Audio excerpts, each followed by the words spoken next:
All right, ladies and gentlemen, welcome back. This is going to be day 2 of the Anonymous Tour round of 16. We're going to finish up the last 4 series here tonight. Tonight, your casters, at least for the first series or two, is going to be Worst and Keen. We're hoping New Ocean, who originally signed up, does show up, but if not, I will step in and cast with Keen for the last 2 series. Yeah, I'm not really going to say a whole lot this time. If you really want to know what the tournament's about, I've discussed it in my Discord. It's in the first VOD from yesterday, so we're just going to hop straight into the games and try to knock them out a little bit quicker tonight. And yeah, that's pretty much all I got to say, so I'm going to hand it over to our 2 casters, and we're just going to jump straight into the first series here. All right. Is Keen here? Yeah. Hello. Hello. Hello, Keen. You gotta introduce yourself, man. Sorry. Nice to see everyone again. Okay, well, it looks like we got a PvP on our hands here, so you're gonna have to do the heavy lifting for me, Worst. I mean, PvP is a nice matchup and all, definitely top 9 matchup, but I can't say that I know a lot about it. It's definitely one of my best 3 matchups. I will say that. But anyway, in the top right we have our blue Protoss with 500 APM, clearly warming up his hands. Must be cold where he's from. And in the bottom we have Master Yi, the red Protoss. Master Yi is known for being like a greedy little just farm jungler. I don't know if you've played League. I have, so we can talk about the champions. I am happy to. You know what Yeah. Yumi does?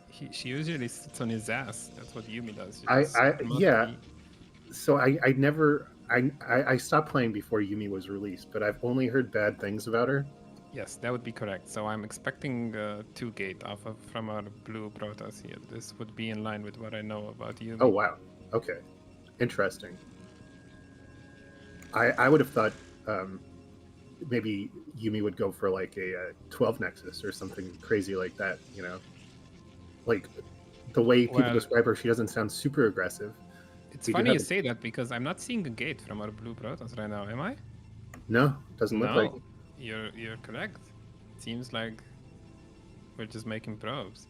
The only person I have seen go 12 Nexus, I will say, is Nomad. The last time that happened, he got blasted by Gypsy's off race, so I hope it goes there this time if it is indeed him. Well, wait, we have a 2-gate from our red Protoss. We do. Yeah, it looks 10-12. Wow, that's very aggressive. This is actually not so good for red though, because usually after 12 Nexus you want to go 2 gates. So blue is just gonna end up having 2 gates and the Nexus against red's 2 gates and no Nexus. And it's cross map. So do you think this is just going to hard counter red? I would expect to. If we don't see a forge here, I would say blue is definitely ahead, and that will not tell us anything about the skill of these players, because much like a lot of the matches in PvP, it seems like blue has a clear build order advantage. So what would you do in this position, Keen?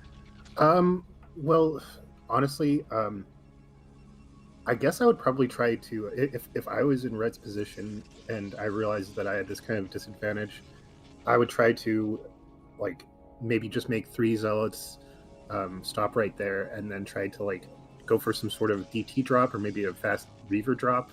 But it even looks like the tech advantage isn't going to be that crazy, right? Yeah, this is about as bad as it gets. I don't know. Yeah, it's really hard. And let's see how red reacts when they get the bad news. I mean, honestly, if I'm red, I'm just I'm making zealots, I'm tapping out, and then second game there's gonna be 2 gates in the middle. That is my plan for this series. Yeah, I'm almost wondering, like, just trying to think of like wacky cheeses I could possibly do. Like maybe block the ramp and then go like 4-gate speed zealot rush or something. Just try to catch them off guard with something very uncommon. I mean, let's see. Maybe we have a chance. Maybe if blue is bad enough, maybe they can lose this. But as you can see, there's already 2 zealots out for blue, so we don't really have much. Yeah, we're gonna try something. I don't know what the technology is here, but my notepad is out, so let's see. Oh wow! Oh wow! Almost getting caught. That was a terrible pathing choice for that zealot, but it got out regardless. This is not that bad yet. actually. It's looking pretty good for red. I mean, blue really messing up. It seemed like blue messed up his own zealots more so than the red zealots, but Yeah, but we haven't rallied any zealots, so I don't really know what the concept is with the pylon here. I guess. yeah, it's like he had a plan in mind, but like didn't follow up with it, and he just sort of half-assed it. Yeah, maybe Red forgot they took the gas and they were just expecting more zealots, and then there were none. I guess we're gonna go one base. Seems like Red is not accepting this deficit, which I respect. Whenever I see 12 nexus, I do not expand, man. I am cheesing it. There's gonna be something proxied if I'm playing this position. It doesn't look like he's made another tech building besides the core yet. Wait, Blue doesn't actually have a response to these goons right now. Oh no, have we fucked up already? That is. Can I see that? I think I can see that. I said that yesterday. Okay. Some is okay. Yeah, if it's at the right moment. That felt like a good moment to me. But I know Keen. I knows never these curse, things. so Yeah. Okay. That's what I was going for as well. That's what I was gonna say. very Okay. It looks PG-13 like casting. we're pushing red back here, but this looks good, man. I don't know. We're ahead in workers in the meantime too, but the cannons are gonna go up. Yeah, I'm actually kind of surprising that Master Yi is currently ahead in probes. Maybe he. DTs. Really? Okay. But there's Well, cannons. this is kind of what I was hoping for. Maybe like a DT drop, but he's not making a robo over there. Yeah, I'm guessing we're just gonna try and bust down the cannons and win with the DTs. That would be something. Yeah, I mean, do you think that's even possible? Just No, like going in with I'm gonna be honest. maybe going in with the goons and just like quickly trying to snipe down the cannons. I think the best play here was to leverage the range advantage. I'm pretty sure Red has range, don't they? Yeah, it looks like it. Yeah, because then you can, especially if this is someone good like Barnes or something. This could be Barnes actually, just looking at the way he's moving these goons and the fact that he went 10-12 because he does that a lot. Really? You could just make 5 goons and 2 tap cannons. But the only reason I'm thinking this is not Barnes is because there is a Templar Archives in this game, which is not something I've ever seen Barnes make. Really? He never goes DT. No. I mean, almost never anyway. Yeah, I don't know. That's interesting, but he does have the 6 goons now, so like you said, he could just 2-tap cannons. Yeah. If this is Barnes, we'll know here because he's gonna kill all of those units. But we'll see. Let's see. And if he gets a significant amount of damage done here, well, I don't know, man. It's looking kind of hairy now. Like, blue is in a kind of a bad position. Okay, let's see. The further back cannon is really smart actually, because there is no way we're killing that. We're sacking so much for this. Wow, he's going for That's it. not though. gonna die too. There's no way that dies. That's insane. I like that we're staying on the ramp to deny some damage, but it's not gonna be enough. Yeah, you're right about that back cannon. That was perfect, and I actually can't believe that Red went in for that. Yeah. I guess he had no way of knowing that there is gonna be a cannon in the back. Oh wait! Oh, No way. so close. That was so close, and that's just gonna tap out. Well, nice try. Nice try by our Red Protoss. I So will we have say, one. Yeah, go on. Oh, I was just going to say we do have one guess so far, potentially Boneth, but not too confident on it. Sounds like. No, I wouldn't say so, especially because it wasn't even that bad. And if this was Bonnet, he would never tap out against these NA noobs, you know. So it has to be someone else. But by the end, we had the Nexus going, and well, we don't know, but Blue didn't have any detection, so we could have kept him in his base for a long time. So I'm kind of surprised that who was Master E? Yeah, ended up leaving so soon. Mm-hmm. Cheap viewers. Wow, that sounds like a Keen? really good deal. That sounds like a really Remove good the deal. space. Yeah, space has been removed. All right. Looks like Our second game is started, and we have Mastery in the bottom left now. And we got a good old Polypoid. How do you feel about Polypoid for PvP? I mean, if I'm primal here, I'm happy, man. I feel right at home. This is home ground, Yeah. you know.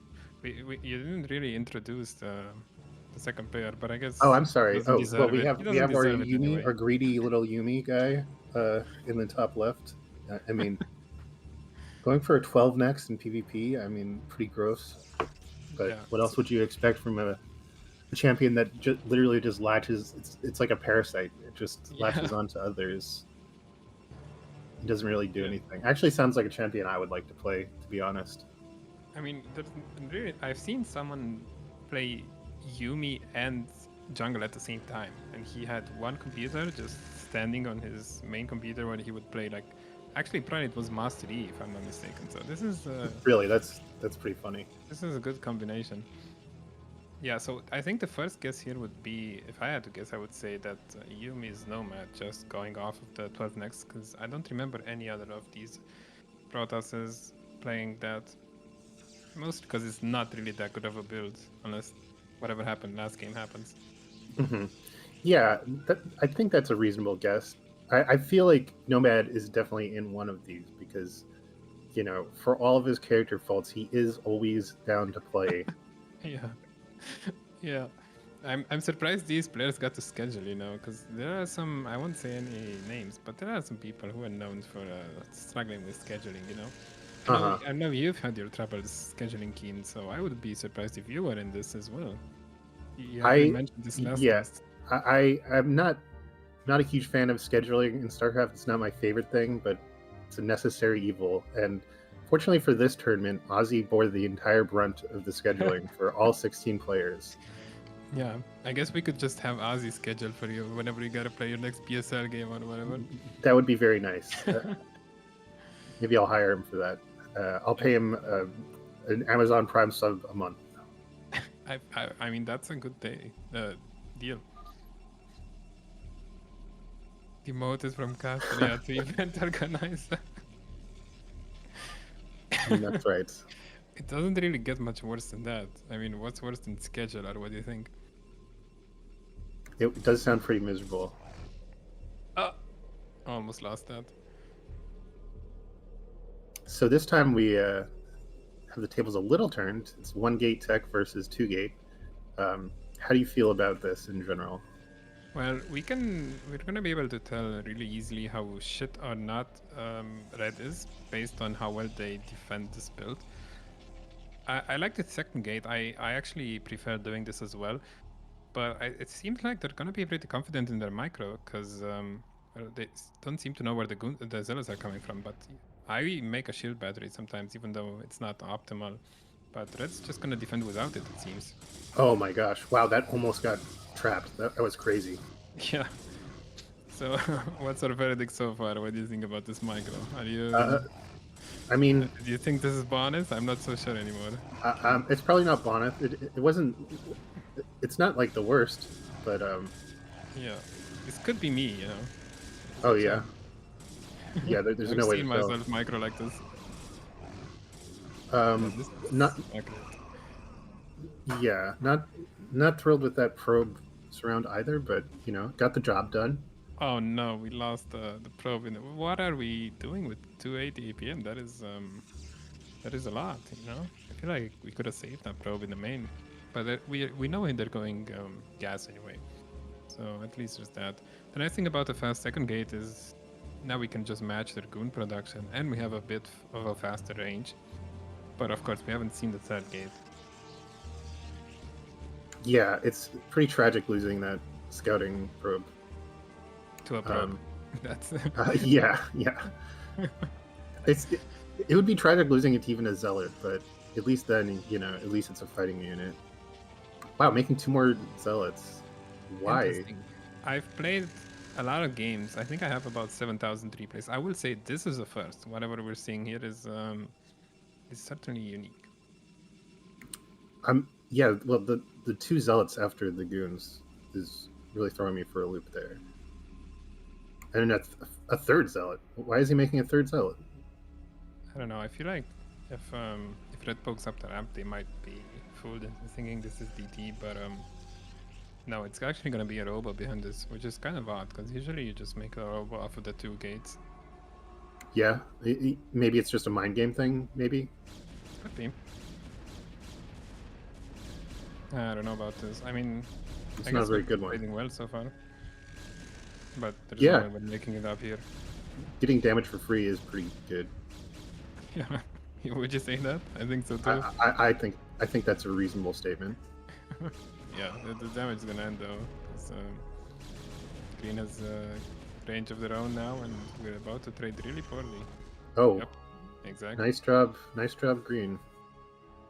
I guess Master Yi got a little too excited, getting all that free damage and a zealot kill, and this is a common mistake from not just Protoss players but StarCraft players in general. They just they don't know when to stop.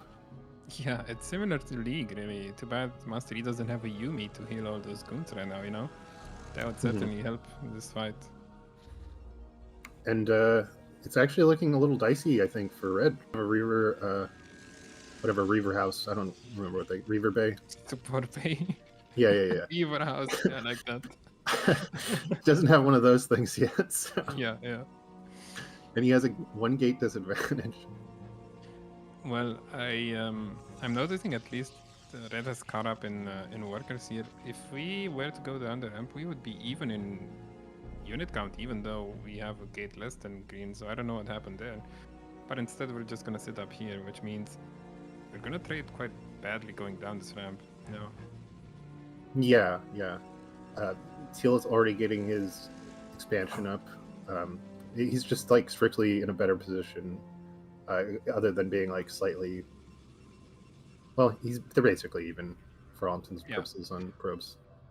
I mean, the slightly faster expansion is not that big of a deal in PvP, but the longer we wait here, I guess at this point we're just gonna have to wait for the Reaver, which I suppose on this ramp isn't so bad because I think the Reaver can shoot the goons from this position. But if the positions were inversed, this would be pretty bad because there's no way the Reaver can shoot up that other ramp, the reverse ramp. Mm-hmm. It looks a little awkward to me. I mean, it looks like Teal will be able to get like a good concave on that Reaver, potentially snipe it. Yeah, especially because there's an ops here, so there's a high chance Teal just walks up and snipes the Reaver, and then we're just dead. Mm-hmm. Wow, do you think he's just going for it. Okay, we're just going for it. The Reaver is just not gonna participate. I think this is a really good idea to wait for the Reaver and then attack without it. Yeah, I mean, it's certainly unique in that sense. It seems like the Reaver is shot for the first time. Finally, a connection. We're gonna break out, but that was not the trade we were looking for, I think. Yeah, still much better than I expected. Oh my god, 6 gate. This is I have never seen Steady Probe 6 gate. We're gonna all in 6 gates. Funnily enough, this is actually not so bad for Teal because they cut all their workers to get these gates up. Yeah, I don't think there's much left here actually. We're just gonna die at our front. We're not even gonna make it across the map. Well, he is gonna clean these up, kind of. Maybe not. Would you say this is potentially like a South American build? Well, I will say I have noticed tech is in the Discord, so it's not unlikely that Teal could also be tech. Because whenever you've never seen a build before, your first guess is always South America. So I wouldn't rule that out. Let's say that. Yeah. But the only thing missing, I guess, is a base in the bottom right by any of the players, and then when we would know for sure. At least the country, the continent, maybe. Mm-hmm. I'm curious to see how this Gateway Man flood is going to pan out. I'm actually rooting for Teal now. I think this build is awesome. This is exactly how I would play PvP. You know, take that as you will, but... Yeah. I don't know, man. I feel like I always root for the underdog, but at this point, not even God can save Red, man. Like, it's so far from a winning game. We have so many units and so many gates, and Red is just gonna walk up with 5 goons. Doesn't even use the levers. Goons go down, Observer goes down. I think we're gonna see a tap out here in a second. Oh, that was a good shot. I feel like the way, so I mean, red is definitely just completely out of the game now.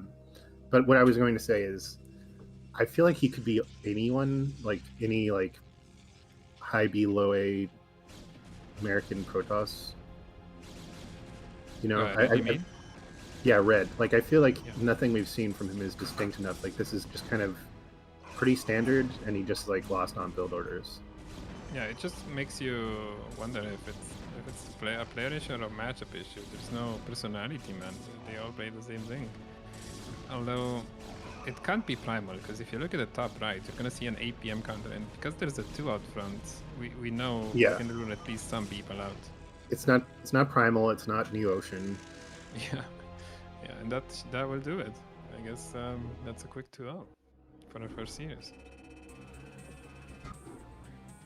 And the Ocean just DM'd me that he's ready. Yeah, so I'm gonna get New Ocean in here, and Keen can sit out for a series since he's gonna be casting the rest of everything.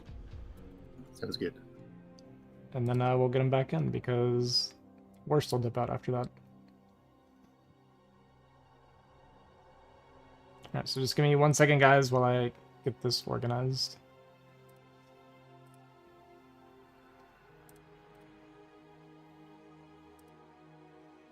No sound check for New Ocean, so we're just gonna have to hope the sound is Yo. good. Yo. Sorry for the delay. Was a really nice cast to listen to, being honest. Alright, here's my question. Do you have a different mic? Yes, I don't have my headset in my usual setup. Okay. It will sound very differently. Yes, I have noticed that too. It sounds like you're on your phone, because you probably are. No, I'm not. I have my laptop okay. with me. You're using the laptop mic, I guess? No, my I have some different headsets. Okay. You probably have to change it on Discord still as well. How you mean? So like in the bottom left, click the gear user settings, right? Go to voice and video, and your input device, I bet it's set to your webcam mic.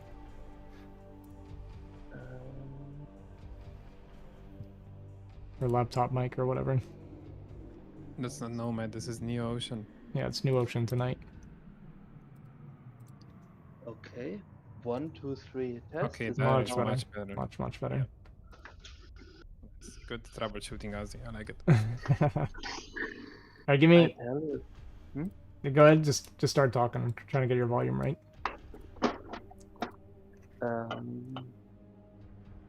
You gotta talk, New Ocean. It's your favorite thing to do. Come on, just... I don't know. Usually the first 10 seconds of the stream, I know. No, it's been longer than 10 seconds, don't worry. Okay, good. But I have been informed we only get 2 swear words per game or per series. So we're gonna have to limit it. I've already used 1, so do they carry over, Azhi? Can I use 3 in this series now? No, unfortunately, I don't think we're gonna build a bank on it. All right, so just real quick, New Ocean, what you're going to be looking at for the stream. So I got StarCraft for just the audio, but you're going to be watching the one that shows like the poster.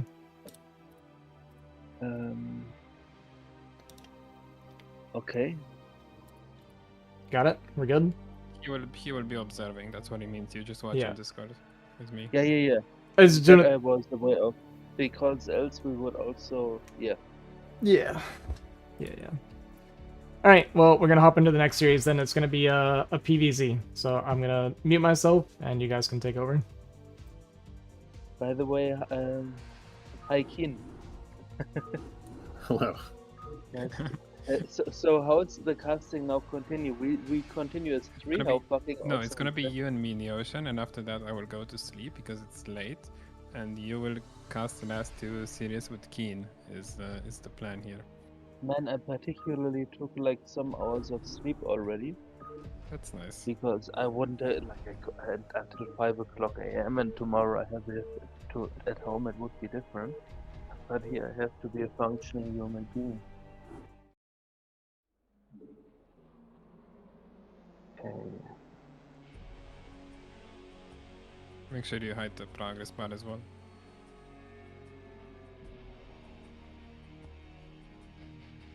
Oh, I'm not watching it. I just see it in like the top left. Like it's really small. But Discord shows both anyway.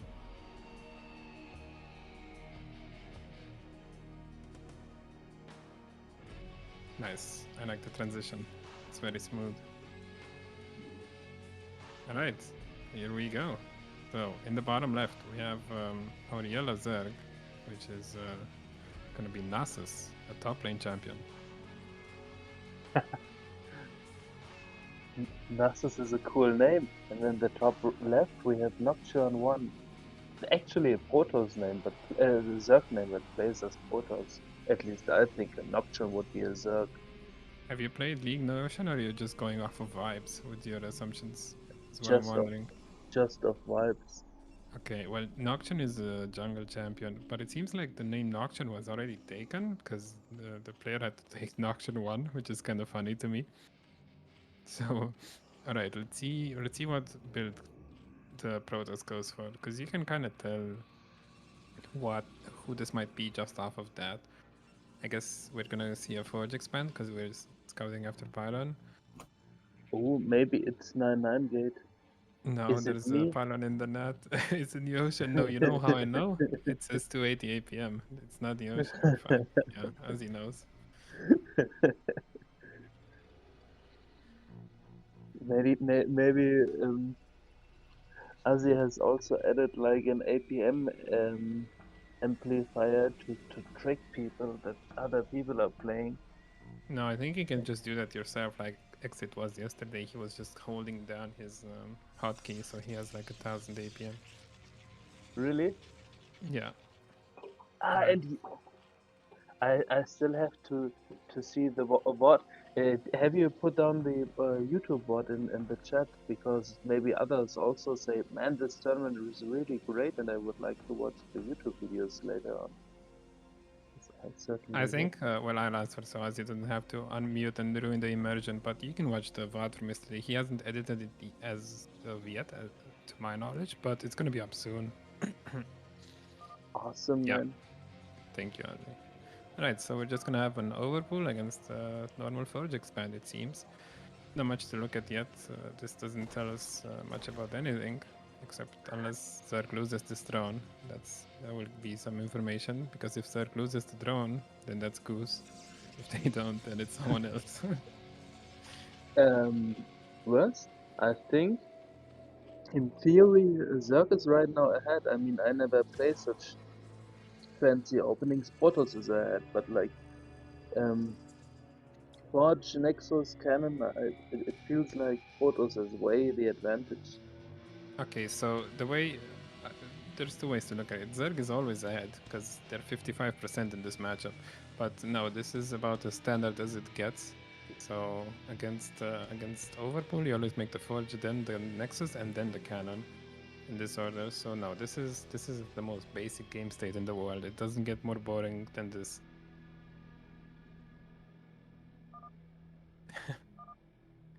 Yeah, well, I guess that would be true in that case. That is very true. I'm sad I wasn't paying attention to the gas timing, but it looks pretty basic so far. I guess this gas is too late for the Spire, so we're just gonna see... probably gonna see some Hydras, unless this Zerg has some special builds up their sleeve. I mean, I think... what's your least favorite unit to deal with it with the Ocean against Zerg? Is it the Muta? Is it the Hydras? Is it the Krakens? The It's Larka? by far the lurker. Yeah, I Like, think I agree. you have two lurkers, you send 20 zealots in, no zealot comes back. You know, there's a bug. Sometimes when you kill a lurker, the last spine does double damage. I thought it always does when he when he gets It the always does a spine lot. on. No, I mean it does twice as much damage as normal. Whatever the normal is, it does twice as much sometimes when it dies as it's shooting a spine. I don't know exactly I what the thought it would interaction be. is. It would do that always. Well, no, because whatever it does normally, the last shot it just does twice as much. You know. Yeah, but That's I what I thought mean. that the last shot always does the double. Oh no. That's a bug, as far as I know anyway. You thought I was trolling again? Yeah. No. All No. right. Well, it seems like Protoss is doing a pretty good job of keeping the probe alive, which I like.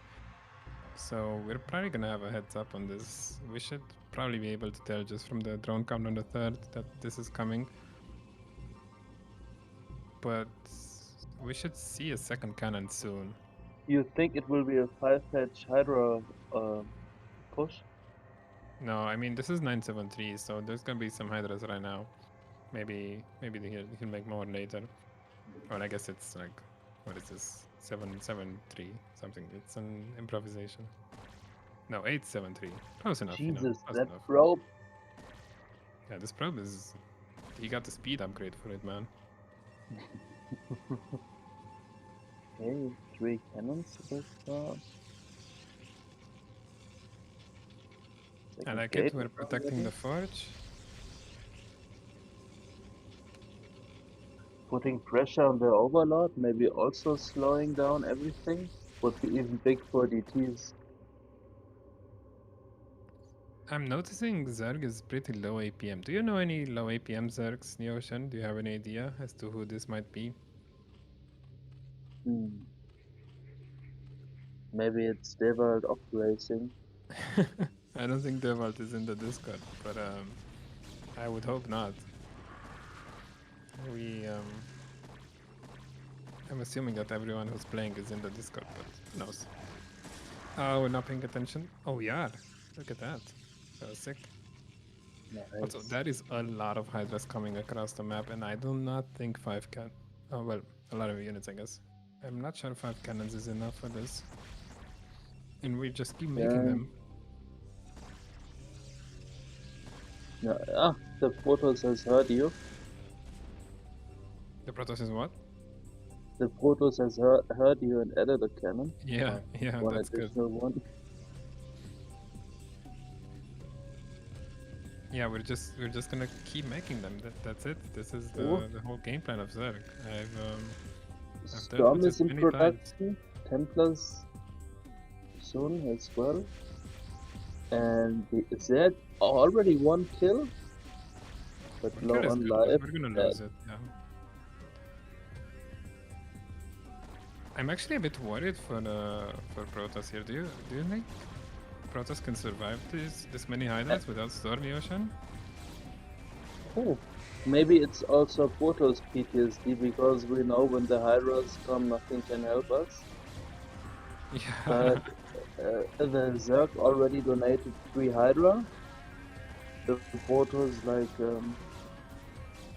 how many cannons? 4 Hydra. Yeah, he will hold it. I think the Zerg is prep-wise. Well, we have a lot of units. Actually, he's gonna go for it right now, but it might be too Full late, probe. especially because we didn't kill the forge. Yeah, probes are gonna come off the line, and the overlords are Holy just gonna run shit, to their it's death. even losing 2 Overlords. That game is over. Yeah, we are kind of screwed. We have so much money, we can't spend it. Protoss has Storm. So, How many gates does Protoss have right now? I think only 2, but we have to make so many cannons. But Yeah, but Zerg- he's floating a lot. Both are floating a lot. yeah. Looks like we're gonna go for the fast robo. Nice, But, yeah, there's we're the still adding gateway gates. explosion. You know, I will say, Zerg has Nice, made 7 1 gates. drone since the 5th minute mark. This is it, and now we spent that 1 drone, so it's even less. We have less drones than 3-4 minutes ago. But he's transitioning into a contain, like I still don't know. pumping out units. I think he's going for contain, for local contain, because he's still not producing more drones. He's still like he's going for the lair right now. I think Yeah, it's a smart play because, yeah, I think that's what you have. He sucked the left. he did. He did. Wow. Yeah, Yeah, he did. He see? was gonna make it in the net, and then he Yeah, canceled it. Yeah, I guess at this point you just have to commit. But the problem is we didn't kill any cannons, so we didn't really force much out of Protoss. And Protoss is making how many gates is that? What? that's not 9 or even That's more. 10 gates. Jesus Christ. Jesus. What is I this think technology? Protoss thought, fuck, I'm floating. So one word already gone. Yeah, I'm maybe. floating so much resources. And by the way, really nice gate placement. I love it. Yeah, Maybe you I'm can tell. stupid. You can tell that this isn't a lot of people because I've noticed a lot of Protoss players, they just don't know how to set up their gateways, man. Yeah, this is not gonna Oh, work. There's Storm already. what a Yeah. beautiful storm. Oh, Wow. holy moly. No, oh, there was a GG. Okay, I take it back. That's gonna be game one, I guess. A little bit underwhelming, but I guess we've only made one unit, so I think that game is showing how the series will go. Do you yeah. think any Zerg can emotionally recover from that game? No, I don't actually. I'm expecting something very similar for game two, actually. Maybe Nasus pulls out a cheese. Oh, even the drone split was really not that well. I think the nerfs are coming in. They are playing in one of the most high-stake foreigner tournaments out there. Yeah, It's the indeed. nerfs. This is one of the tournaments right now. Next to next to well, what else is going on right now? I guess only BSL BSL really. and IPSL, Yeah, and IPSL, that's right. but this one, like, I think this one is in some ways like I'm super interested because in the other tournaments there's also that emotional warfare. You know who is. In Yeah, this case, I think it has a strategic component you don't find in many other tournaments. yeah, I And agree. what I'm surprised about, I would have thought Zerg would throw out the kitchen sink with a 5 or 4 pool. Because after that game, I think there should be quite some doubt to ever win against that Protoss. Wow, this is amazing gateway timing. By the way, this was a 110 gateway. That's really good. I barely ever get that. You probably don't know because you make 2 gates, but when you get 1 gate, it's really good to have a good timing on it. I heard that's fake news. I think, by the way, it's semi. I think the Protoss is semi. You think so? Have you seen a lot of I guess you haven't seen a lot of these NA guys play PvZ, right? I wished I would have seen more NA games, but I saw the Philadelphia LAN games by Simi against Talk, and I think Semi played like 2 gates and 1 gates, like very aggressive stuff with Yeah. very early gate timings. And based off the gate timing, I could imagine that this is Semi because he Yeah. played really crisp, really crisp. Do you have any idea as to who the Zerg might be? Honestly, when you're only making Hydra Soul game, this could be literally anyone who's ever touched this game. There is no difference, you know.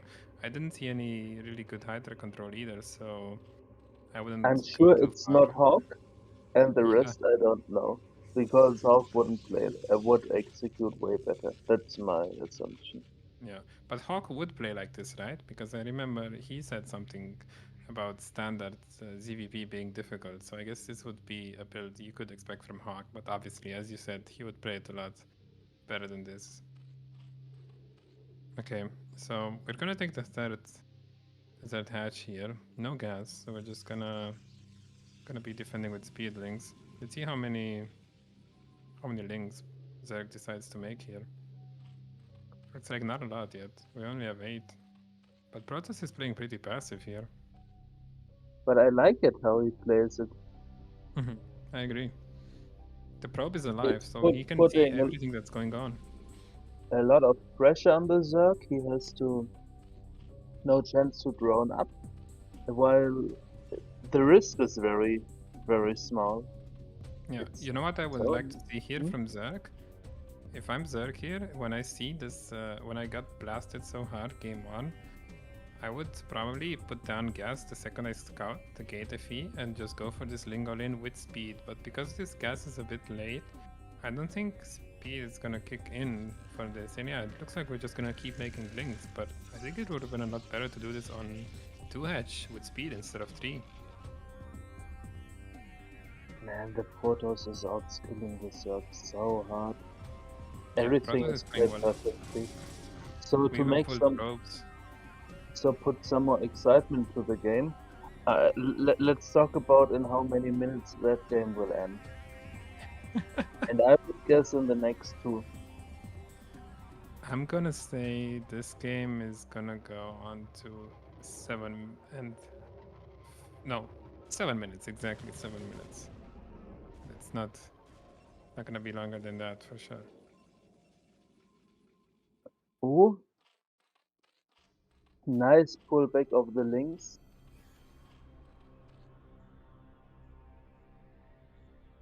I wonder. I wasn't paying attention. Did Protoss see how many links Zerg has? Do you know? I think. By the way, it's a really nice push out right when the Zerg is droning up and Yeah, and we're being also attacked. supply blocked, which is such a bad time to get supply blocked while this is happening. But it's okay. The Protoss is gonna free up our supply by making us lose all of these links for 6 zealots here. Because if he Nice. blocks the ramp, that would be amazing. That game is See? so done. Different Ocean, way this than is I what you have thought. to do when you play 2 gate. You gotta sit on the ramp like this. No, you saw your superior micro just to lose the game. I guess that works too. These zealots are gonna trade so well, man. They're still all alive but one, even though 3 of them are red HP. It's And Zerg only crazy. now has the links out because of that supply block. I would go behind the minerals. That's for sure. For a moment, I was thinking maybe it's Hawk showing up with photos because Hawk plays very good photos. But Hawk would have jumped behind the minerals. Yep. Oh, it looks like the zealots are gonna get stuck and they're finally gonna go down, but not Ooh, without but 2 being final kills. two Was more it 2? drones. Yeah. Yeah, it was 2. Crazy. Ooh, but the tech was delayed there by West. I know the Zer's already out. I Second think the cannon set and then is. Oh yeah, it is out. Wow, that's really good. Yeah, this set is so fast, and he we've made sees so his many extra fire. links. Ooh, but now Overlord directly. Nice hiding of the Overlord. Yeah, I looks like think there's only gonna make links here. We're just committed to this all in, but there's a second cannon going up. There's no way this is gonna work ever. The second cannon is gonna be finished before we even get to their base. But maybe it's so much links. You think? You think so? I don't know, man. Maybe I try to hype it up artificially. Okay, let's pretend like this is gonna be close. Yeah. Okay, so a lot of the links are not participating, but I think we're gonna kill a No gateway, way. which is one building. This Oh is my crazy. god. Sick block by Protoss. Yeah, that's it. GG, well played. Even says the well played. Very manner. The worst Radamus was right. 7 minutes it is. Yeah, yeah. How did I know? Yeah, that was 2 really short series. It's almost like I prefer to cast the short ones, but not really. But I think I'm gonna hand you guys off to the audiobook voice, Mr. Keen and the Ocean, to continue the last 2 series. Well, it's a pleasure to cast for the first time with you. Yeah, that was fun. I'm happy to have casted with both of you. I hope Keen is here to continue my rambling. Yeah. I was hoping to have a bit more of a break than that, but it is what it is. Anyway. Okay. See you later, Worst. Yeah, thanks for casting Worst. I appreciate it, man. Thanks for stepping in. See you guys. See ya. Okay, I just updated the bracket. Just gonna go ahead and post it on YouTube as well. Am I crazy? Did New Ocean's quality drop again, or was it just like this the whole time? 1, 2, 3 test. I mean, maybe it was like this and it was just really bad before and I didn't remember. I'm not really sure. Alright, doesn't matter. Alright, we're gonna hop into our next series, which will be... Let me check. We have a TVP. Okay, I'm gonna mute myself again. Okay, is the audio better, or is there anything I can do? Oh yeah, it's a little better. By the way, hi to the chat, hi to Manshak, Lyoko, and hey Keen, it's nice Hello. to see you again and comedian forever. Yeah. The gamer tag I came up, man, that's a long story, and I should need to explain the thought process of a 14-year-old, which is 17 years ago. High stage games. Be a fan of Azhi, man. He's pulling out those amazing tournaments, and yeah, super excited. Mm-hmm.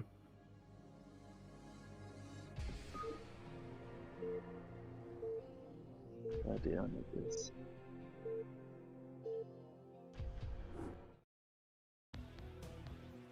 Azhi on the stream. There we go. So we have Gragas, our orange Terran in bottom right. And Pantheon, our red Protoss, top left. So I was hoping, I was talking to Aussie and Worst before this cast, and I was saying, I don't know, well, first of all, I don't know that much about PvT in general because I'm not a Protoss or a Terran player, but I also don't know that much about a lot of the possible Europeans that could be playing in this tournament, so I was hoping that maybe you could have some informed opinions in that regard. I thought basically mostly North Americans would play, so... I don't know. I mean, generally we hang out with the North American crowd, Aussie and I, but there are quite a few Europeans, I think, in his Discord, and quite a few Europeans have expressed interest in participating in these events. So, okay, there you know much more than I do. But if so,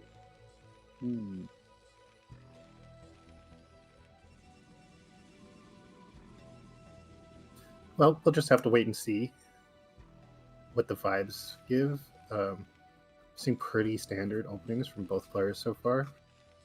like this scouting seems a bit early from Protoss, which I like. Get the intel in.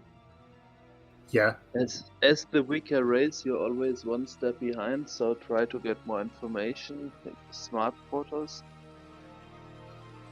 Well, unfortunately, Protoss wasn't turning on their map hack correctly, and they missed a great opportunity to 12 necks.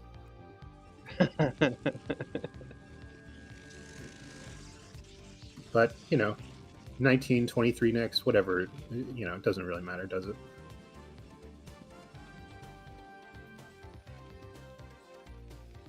What builds do you usually like to open with in PvT, New Ocean? Man, don't ask me for my openings. My openings suck. But do you do 2-gate in PvT as well?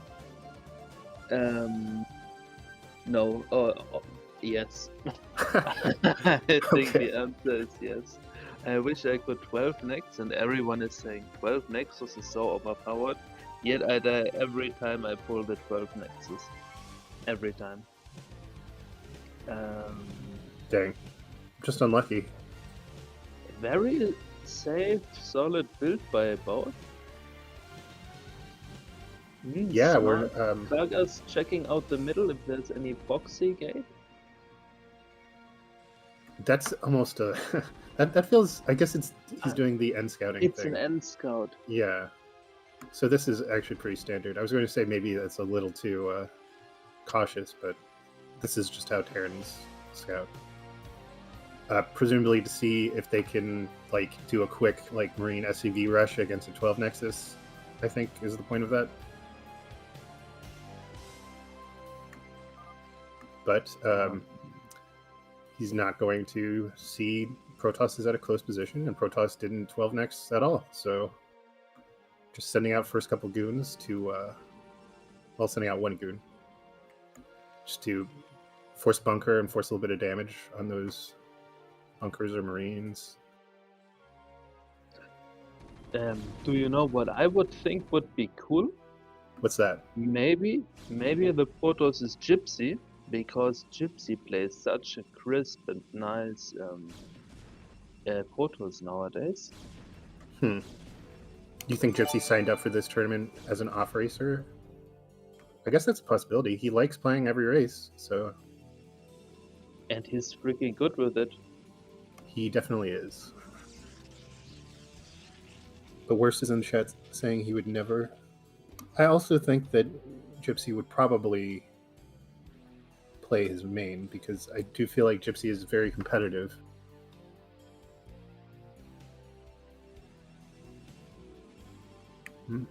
Continuing to just go very standard. I think it was a 23 Nexus by a Protoss. How is the timing for the command center? Is it 50% in the Nexus? The economical advantage slightly. Who do you think is getting better out? Is a Zerg, which I'm a bit biased. To me, Terran is always ahead. How would you assess the position? I think it's pretty even right now, honestly. I mean, a little surprised actually that the Terran went for a tank first, because I feel like usually nowadays I feel like Terrans like to go Vultures first. Well, I guess, okay, he did go Vulture first. I'm just blind. My bad. Okay, this is just totally standard. I think it's pretty even for both players. I like that Terran is out on the map getting map vision with the Vultures, getting mines out. Really, really pretty standard play. I mean, very nice by both players, I think. Nothing to write home about so far. It does look like maybe Protoss is trying to go for a very quick, like 5:40, 6-minute-ish third off of 2 gates. So also very standard. They both play very safe. Yeah. Oh, yeah, they will get the probe. Will they get the probe? Yes, they got it. Oh wow, that's a really nice little pickoff. Not game changing, but just a little frustrating for the Protoss. But yeah, pretty early third. I mean, 2 gate is very much so a standard build, but 3 gate and 2 expand is a little safer, you know. And yeah, Comedian is pointing out in the chat that it's definitely an A or S rank Terran move to know the probe timing. Yeah, very, very nice, crisp play from both players so far. By the way, oh, thanks for the raid, Acorus Gamer. By the way, very strong photos from, please correct me, Chech. And I hope you had a really nice stream as well. And Comedian Forever, I'm from Germany, good old Germany, or bad new Germany, however you want to call it. Oh my god. This is interesting. Turns. I'm wondering why Terran was even nice. Ooh, will you get the... What? Why was the Terran even out in front of his base like that? Because he want. I thought he wanted to get the third expansion ASAP. The third base as ASAP. That's that seems pretty ballsy. Trading tanks for goons every day. Every day I would do that. But yeah, it was a really amazing move by the Protoss, because the mines are still there. Oh wow, got that. Very nice by the Protoss players. Yeah, and CX is pointing it out really nicely. Like, he caught him totally off guard with the move around. But Love Snow is Terran, isn't he? And I'm doubtful that Love Snow could play off race Protoss in that tournament. Like it's a high quality tournament. No, absolutely not. But comedian in the chat is saying that potentially this is a Love Snow Terran move because he likes to do those little, like very early tank move outs. I haven't watched Love Snow play in a long time. Very much could be. Yeah, so I don't know. Is that an academy? Wow, getting a lot of probe kills here. 75 minerals, ladies and gentlemen. And despite losing those tanks, it seems like Terran is still in an okay position, adding After this night, same economy, only 15 population ahead. Yeah, so he's going up to 5 factories here. I wonder if he's going to try to do a timing push. I think he will try a drop, try to create some chaos that the macro is shaking up, and behind the drop, he will then push out. At least look, there's also the how is the Terran unit? The starport is on. Never mind, going straight for the science vessel. Mm-hmm. Getting 6 fact up now. Yeah, I don't know. I'm still very confused about that early tank push out though. That's just so random. Like he wasn't making a command center on location. He wasn't making one on this high ground. It just seems so unnecessary.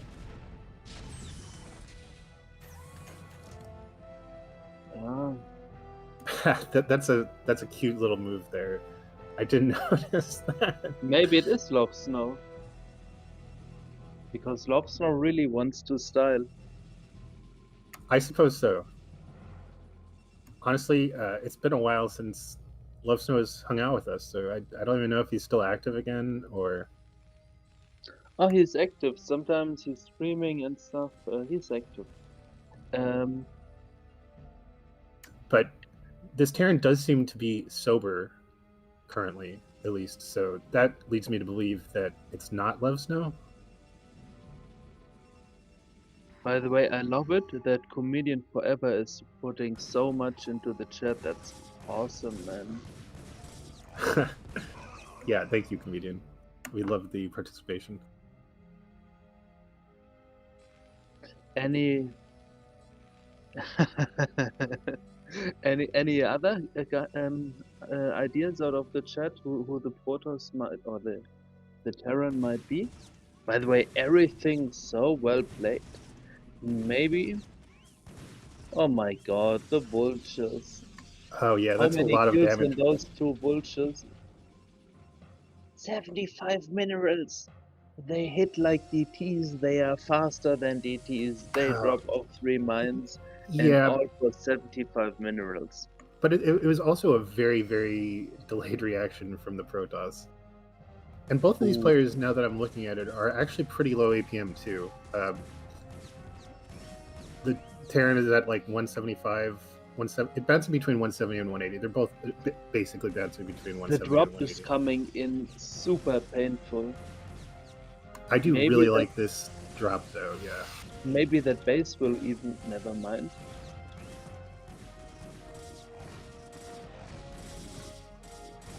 Come on. Okay, well this was, I don't know why he picked up his vultures to re-drop them. That's an interesting tactic when they're faster, just running around, but okay.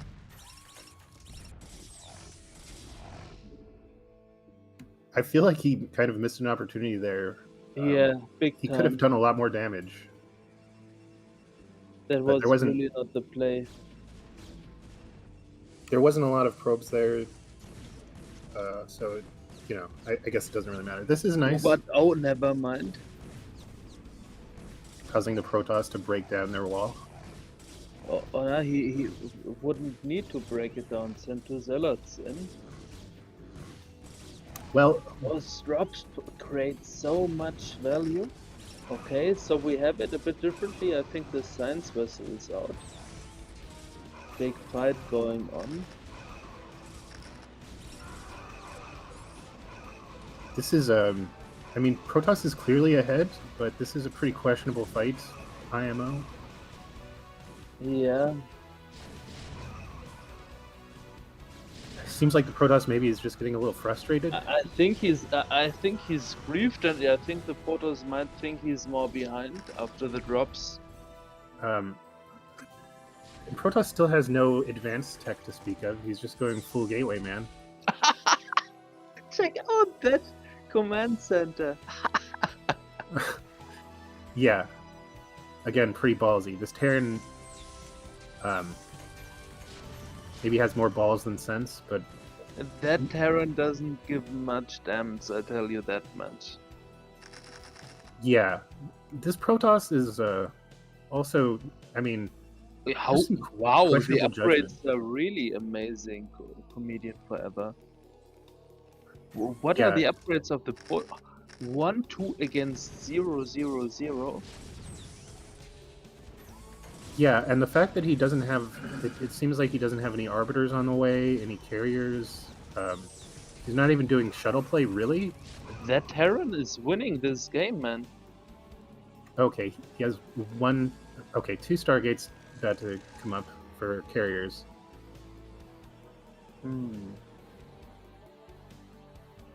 Protoss does have a very nice probe count. Hopefully he doesn't make any more, because it's approaching too many probes. I think he had only 4 bases for 75 probes. I think he should.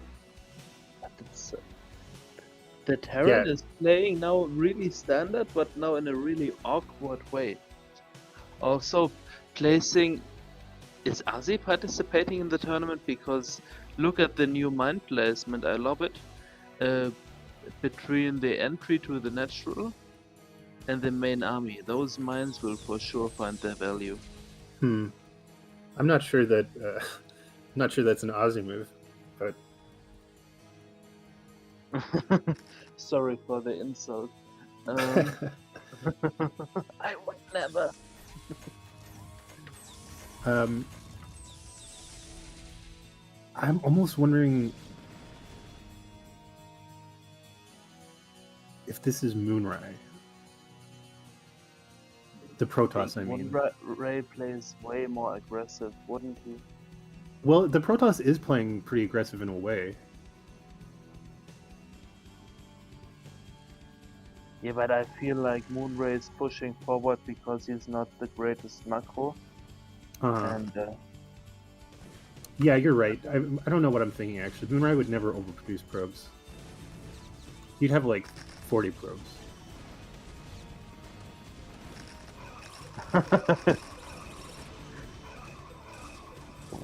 Are we at the point where the Terran can just A-click? Why even siege? Yeah, Just this Terran is just going to A-click in and steamroll move now. over. I mean, he's basically perfect 3-2 timing, as far as I can tell. I mean, I don't really know Terran timings, but this seems about as good as it gets to me. It could be if you're speaking about foreign Terrans, and if this is the case, we have to hear something. It could be also Wolfix. Oh yeah? Because it's a very... There's aggressive, fancy plays, the execution is good, and he plays awkward, because I think Wolfix doesn't play standard, and that's not standard at all. Mm-hmm.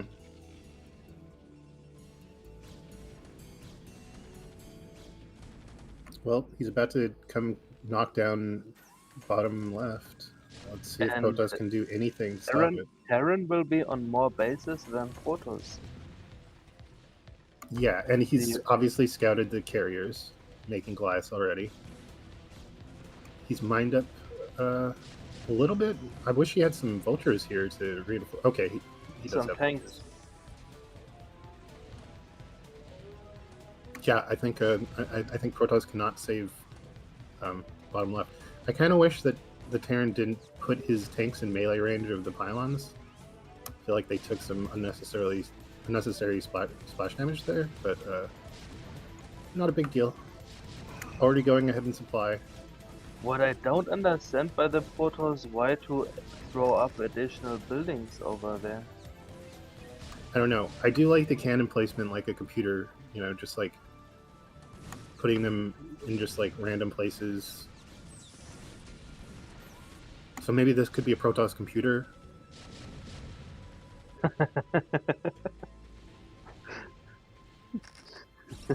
Maybe.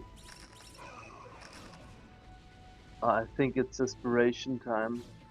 I wonder if there's +1 on the Inceptors, like else there's no hope at all. Looks like the Interceptors actually have +2 already. Really? Let's find out. Yeah. Oh, you can see it through that? That's smart. Yeah. I didn't know that. I always thought I need to wait out until one Inceptor is out. And then you have to check it. Well, you learn something new every day. And with the Azhi stream you learn so much. I mean, as a caster and as a coach, he has so much experience on what things you have to pay attention to get better.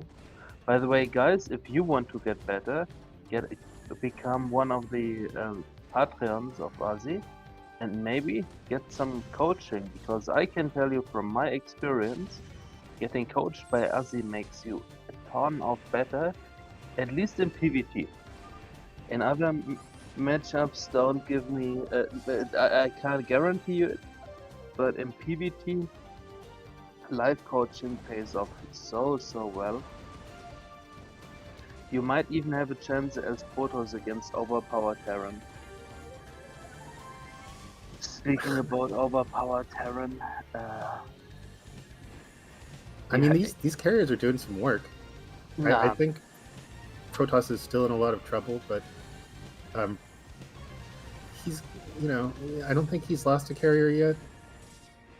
For sure he lost one. I'm very certain those were 5.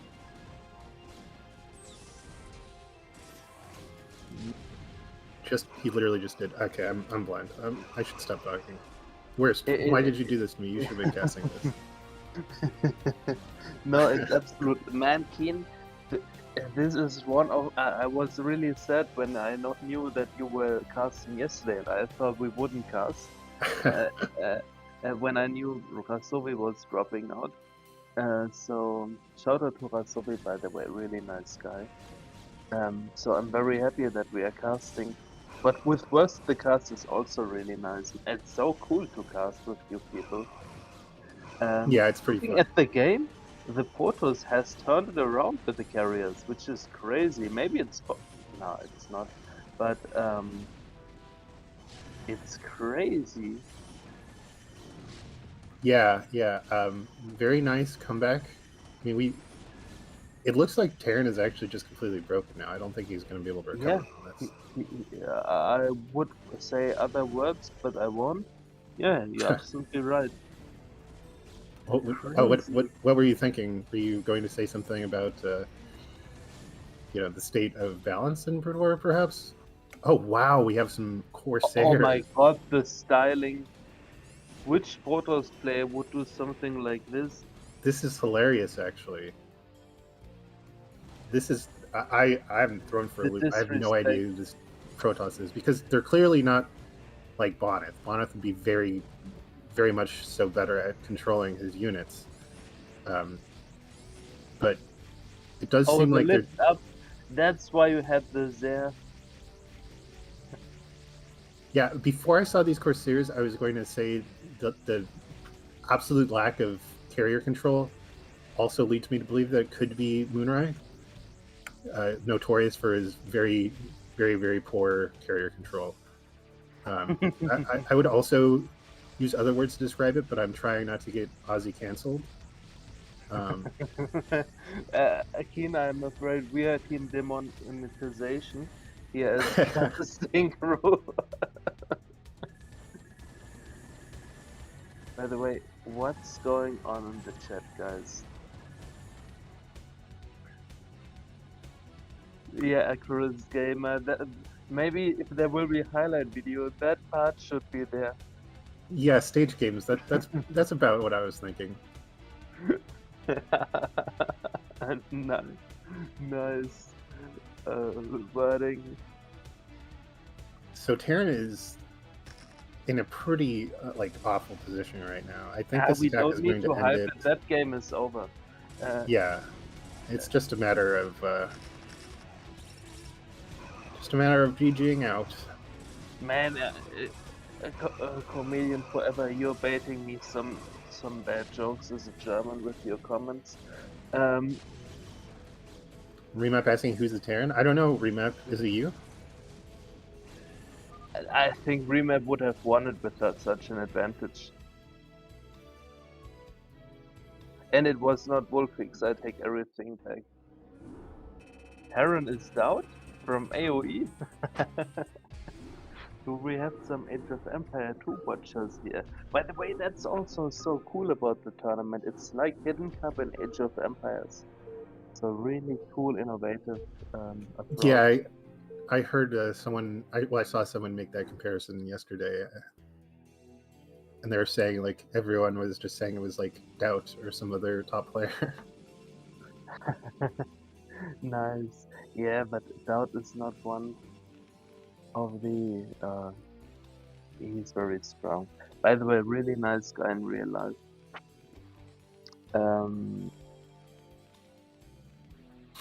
I know Azhi was saying, like, it was funny listening to everyone,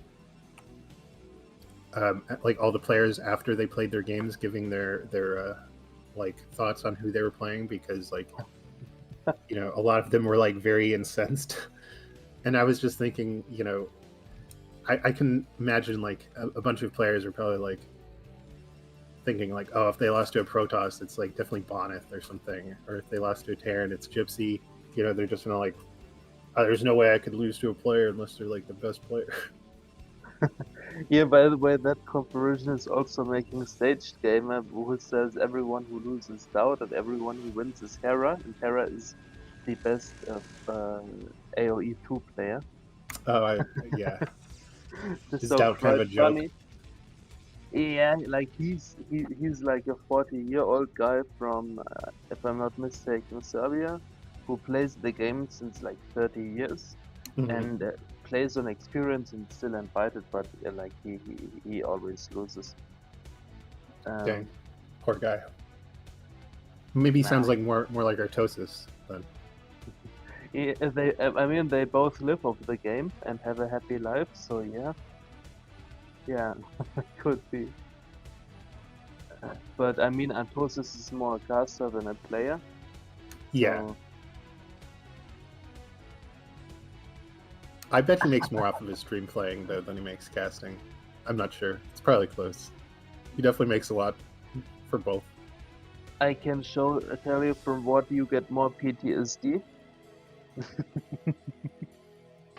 When I hear the TTS, it's crazy. Oh god, yeah, I cannot imagine how he deals with that. But if I was getting that paycheck, I'd probably deal with it too. Anyway, we have our players again. Gragas at the bottom left this time. Pantheon, our red Protoss, at the top right. Rest and Mana Dog are discussing if it's primal. No, it's not prime. Is it? Ooh. No, I think they were joking about Doubt being primal. But Protoss very just slightly caught a glimpse of that factory, but I'm not sure if he actually saw it. It's like Sulky in that ZVZ series that he had. Strange factory timing, or factory placement rather. I don't know why he did that, just to be cute. Another cross map PvT though. Pantheon again going for just probably another 23 Nexus. I wonder if Gragas is going for a two factory push, because last game everything was going in his favor and he still lost. And maybe he snatches and says, man, I have full confidence. Full confidence by the Terran player in his capabilities of winning this in the mid and late game. This eBay block is very funny to me. I guess it will be a slightly later. Oh wow, almost losing that goon. Okay, I'm really starting to lose confidence in this Protoss now. So Maybe we the know, Protoss is primal. yeah, we know the Protoss plays very standard. They have really poor reaction times, and make a lot of questionable decisions. So, do you know any Protosses that could fit those criteria? I can tell you so much. It can't be me. I don't have the. But I would put my money on primal. Um, yeah. Also See, for coming back and then winning it. Like I like primal has lots of fighting spirit. So yeah, it might be a really good call by Mana Dog and Wes in the chat.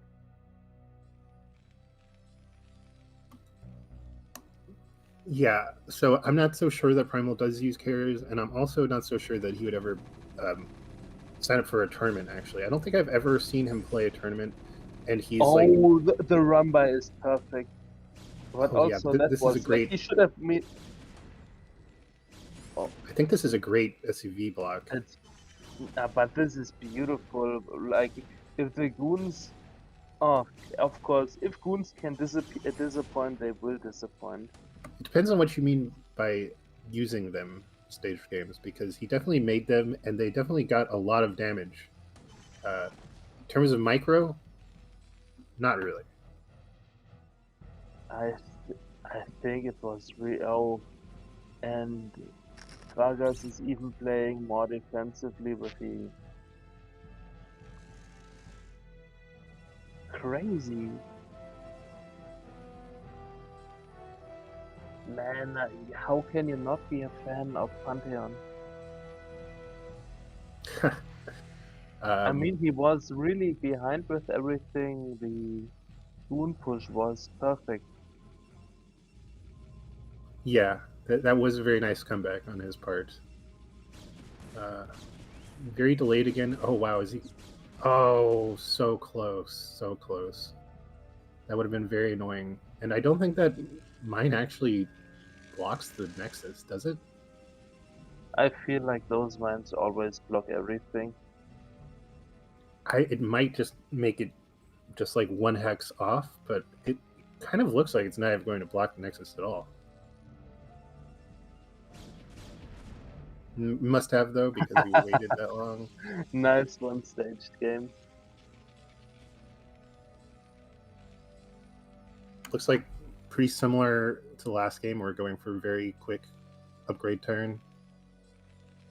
Feels to me like the Terran plays execution-wise much better. Yeah, that was the shocking part to me of Red's comeback, because it looked like Terran was playing strictly better the entire game, and it looked like he was, like, theory-wise preparing for the carriers correctly, but he just ended up losing way too many units to them. Which Terran player could you think of throwing it from that position? Because if my life would have been on the line and I had to bet, I would have went all in on the. Oh, nice! I think the scout was, the shuttle was scouted. I would have put all my money on the Terran, yet he lost. Let's see how the even shuttle speed, and it's quite open. It's quite open. If that one turret is going down, there are also no mines. Let's see what the Reaver can do. Again, Reaver is also proof in and of itself that it's not primal. Immediately losing the shuttle for no reason. Maybe it's primal. That is so.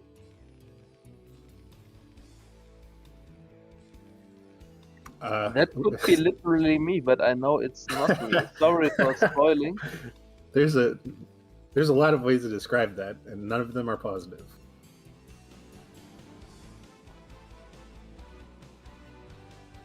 This game Kragas has to win.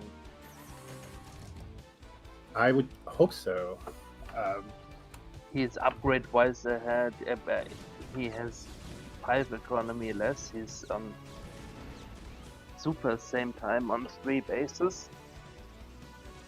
Is the Protoss already going for upgrades, or what's the... He's going for desperation carriers already, man. There's such a big window where he can push in. Is the academy already there?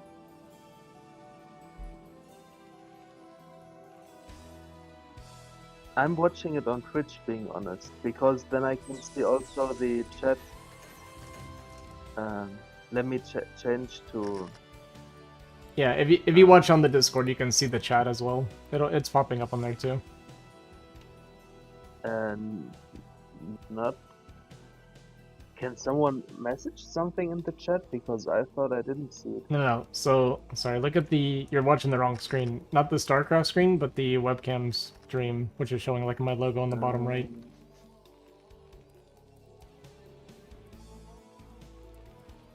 I have 2 videos on Discord.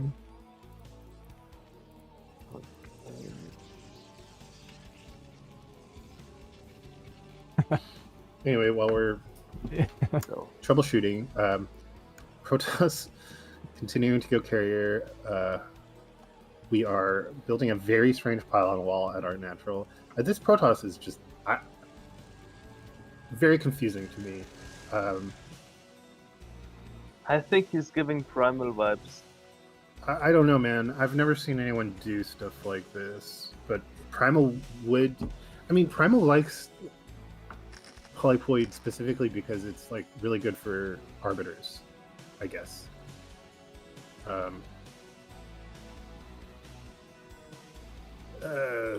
Yeah, I don't know, man.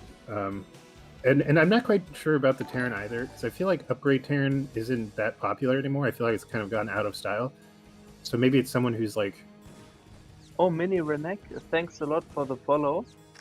Thanks for supporting Azhi, great content creator on StarCraft. Thank you. I think it's clearly someone who's like at least high B, low A, but is maybe just like stuck mentally in like 2023.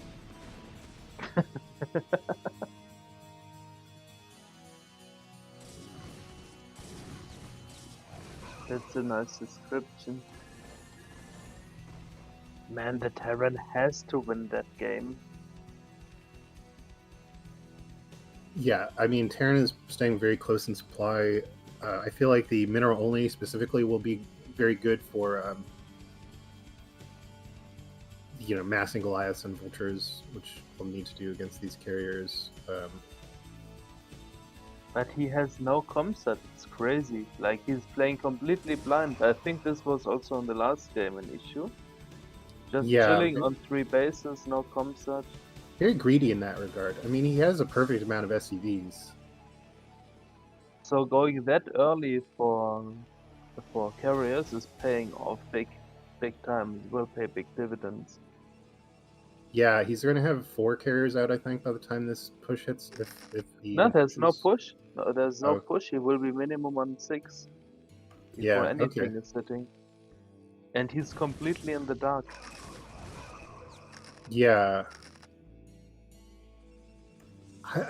That does take some guts from Terran. I feel like playing in the dark is so scary like this. Just sitting in your corner of the map. I mean, the free map pack that Terran gets is usually something that you would want to take advantage of sooner, I think. Guts or forgot. Possibly he forgot it. Finally but we got the Perfect scan. Perfect scan. How is This the is exactly what reaction he now? needs to see. Is he unsieging and going forward? No, very patiently waiting for the Goliath.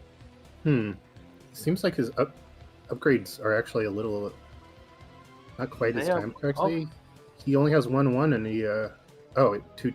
Okay, second upgrade just finished. That just came in.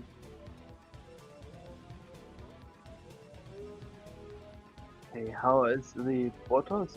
Is he already on +1 attack? Already on +1, getting the +2.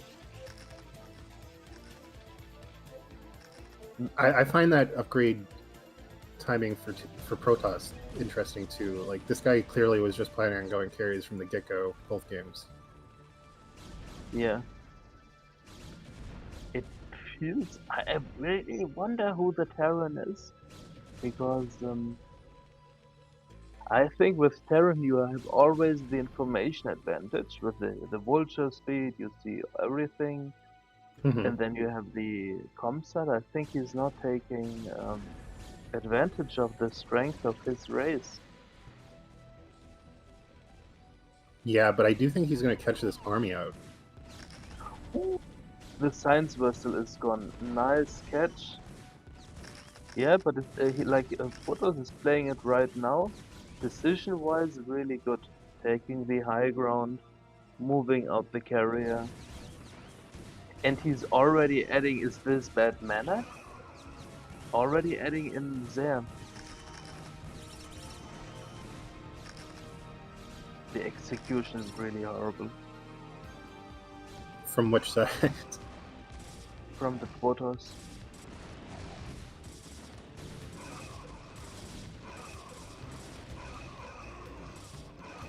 Well,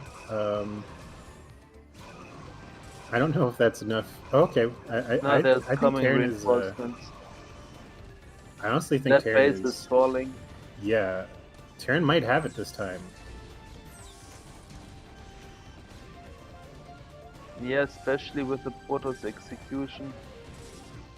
Let me tell you so much, that's not Bonnet. Whoever the Protoss is, if there are foreigners, European foreigners in it, that's not Bonnet. Also Yeah. no Pro-Pull. Maybe a wannabe Bonneth. Do we know anyone who wants to be Bonneth?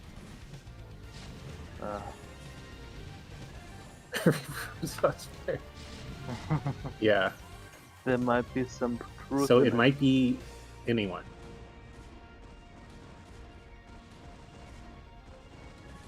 Okay. I don't Carriers get again smart doing out just of. massive damage. Massive damage. I don't know. I don't like the trade at all. At all.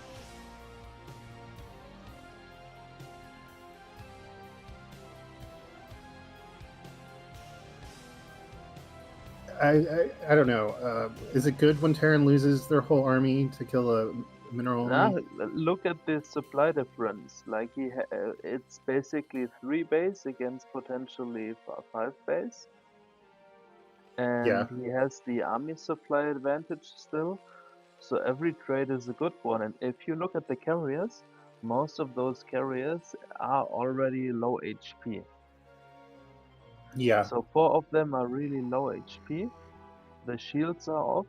Maybe I would even place 2-3 shield batteries somewhere. Interesting. I mean, you can't lose them. If you lose 3 carriers, the interceptors are so little in numbers. But nice carrier micro for the moment. No.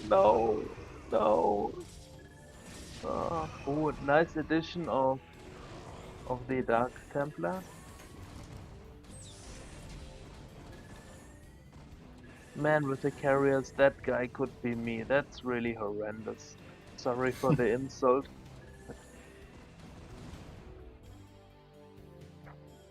Sweet So- lord, my Protoss heart is bleeding in that game. Sorry, Yakin? Oh, I was just going to say, I mean, despite the fact that this is, questionable carrier micro, still getting a lot done. A lot. His economy is in the dumps. Honestly, I don't know if this is the correct decision right now. I kind of wish Terran would stop wasting smaller armies, but also just attacking the interceptors might be the correct play, because Pantheon has just so little resources available. I think this might crush this expansion at 6 o'clock, though. The combined forces. Yeah. But I think Stage Points gave a really good call. It's if the third can be continue and the fourth on 9 o'clock, he will still be fine. But The Protoss is a conundrum to me. I think the carrier micro is really not good, but he's getting the job done. He's just getting the fucking the job done. Yeah, I think the army for Protoss is just too big now. He's going to be able to take out that expansion, and With again shuttle reaver players. yeah,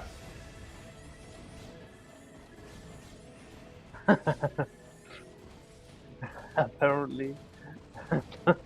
yeah, getting There on top of is. these factories is pretty much game over. I think he's going to kill the armories, and That's so big. yeah, that's pretty much it. Man, I really feel bad for Gragos, but man, be more active. That's also an issue. Like, ooh, is it going down to 6? No.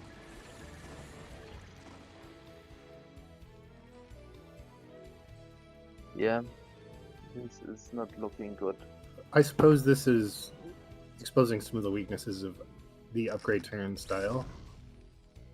I think he was still ahead. I think this is exposing the issue to just chill in your base until minute 15 and then thinking about moving out. Mm-hmm. Well, you can't just let Protoss players continue making carriers, right? You have to kind of do some sort of timing push to hinder them before they reach like a critical mass. Yeah, but he didn't like the scan was super late and like he greeted it out. But there's a base at 11 o'clock which is untouched for the moment. Yeah, Was untouched. not too many SCVs there, but killing that Reaver is nice. Yeah, but Protoss it's is- still now 5 bases potentially against 4 bases. Man, I think the Goliath micro is really not there. I heard from Fogarty at the BSL LAN that it's really hard to have good um, a, a Goliath micro against carriers, but Yeah, it's tough. I brutal. mean, they're constantly moving, they're constantly going over high ground, so you can't really see them.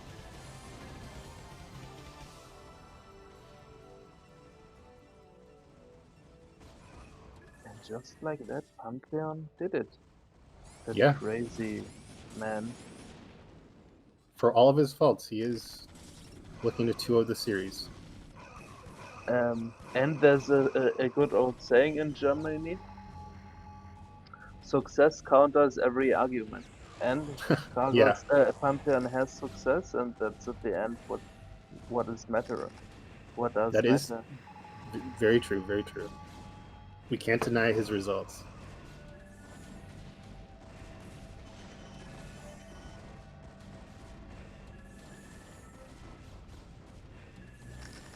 Oh my gosh, look at all those units just tripping ovation.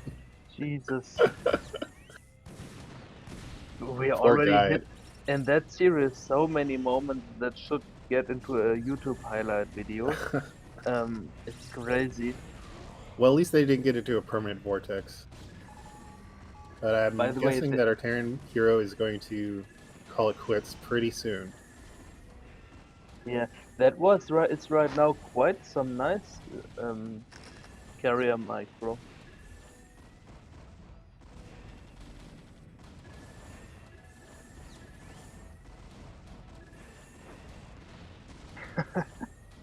Look at them at the gas bank and mineral bank, yet no shield upgrade, no armor upgrade. Hmm. Yeah, it's kind of surprising that he even has a bank at all with that low probe count. But I guess he just all he needs to concentrate on is efficient. these carriers. This is all that matters right now.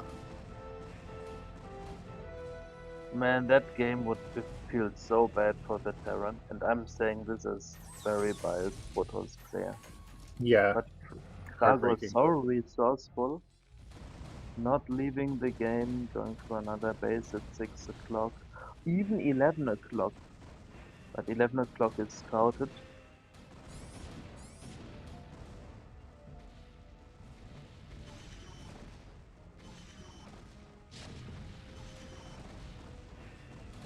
Again, any second now, he will be calling GG. I guess I have to respect players who do stay in the game. He's I am for not sure one of those playing for players. his comedian. He's for sure playing for his tournament live. Man, the grind is cool. It's so exciting. I would really love to know who it is. I know. I can't wait until the players are revealed.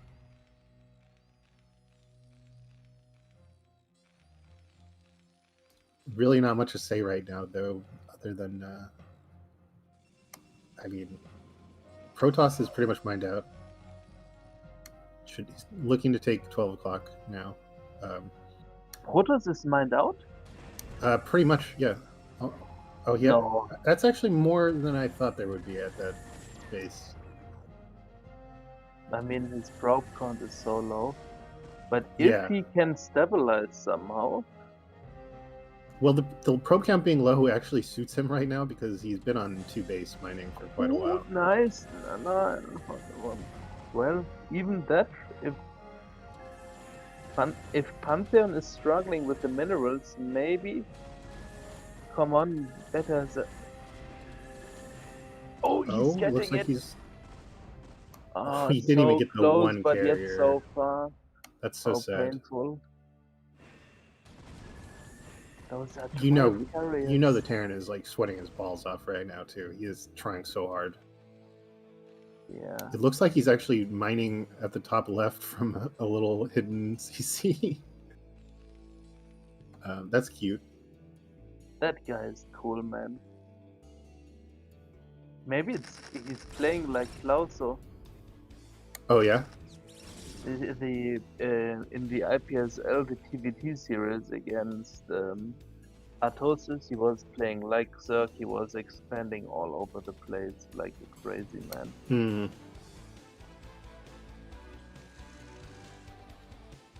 So, I mean, I guess props to our Terran Gragas here. I mean, it's possible that he would come back. It still seems very unlikely. I think 12 o'clock is up and operating. Yeah, it definitely is. So, Pantheon getting a little bit of a lifeline yet again. He's going to scout this hidden base, I think. But it depends if he's... Oh, and he's even paying attention to it. Yeah, very nice. But it doesn't matter, the 12 carriers. Yeah, it's just so hard to defend these bases with all of this high ground around. But the Goliath really putting on work. He can't break it for the moment, but it opens up the natural and is thereby the third and thereby the entry to the natural. I'm surprised he's going out on the map. Ooh. I think this is what you have to do. You have to pressure those carry. Come on, get those Inceptor snipes. That's almost 12 carriers at this point, and there's a handful of ground units. I mean, but giving up that 6 o'clock base is kind of insane. Like, it's just dead now. There's nothing you can do about it. I think you make mistakes out of desperation, don't you?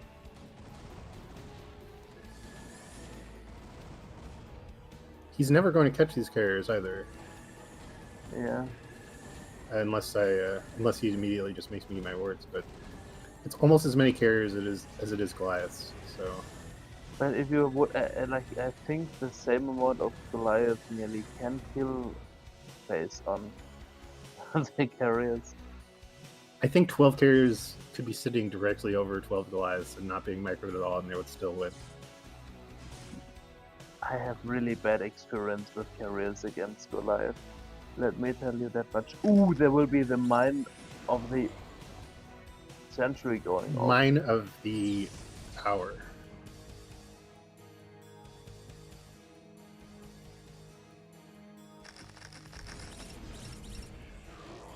I think if Pantheon can just consolidate some ground units, which it does look like he's trying to do, this carrier force is basically unstoppable at this point. By the way, I really think Pantheon is a smart player. Yeah. Like craft-wise, he plays really on a very low level, but adding the DTs, adding the Archons, playing all over the map, getting rid of the expansions, like he's playing very strategically, very target oriented. Watch it turn out to actually be Bonnet. No. But there the micros again really good. Maybe we didn't pay enough respect to the carrier plays. To be fair, I've always thought that carrier micro was pretty easy. I'm surprised that so many people struggle with it. You can teach me, master. I have many weaknesses. One of those is for sure.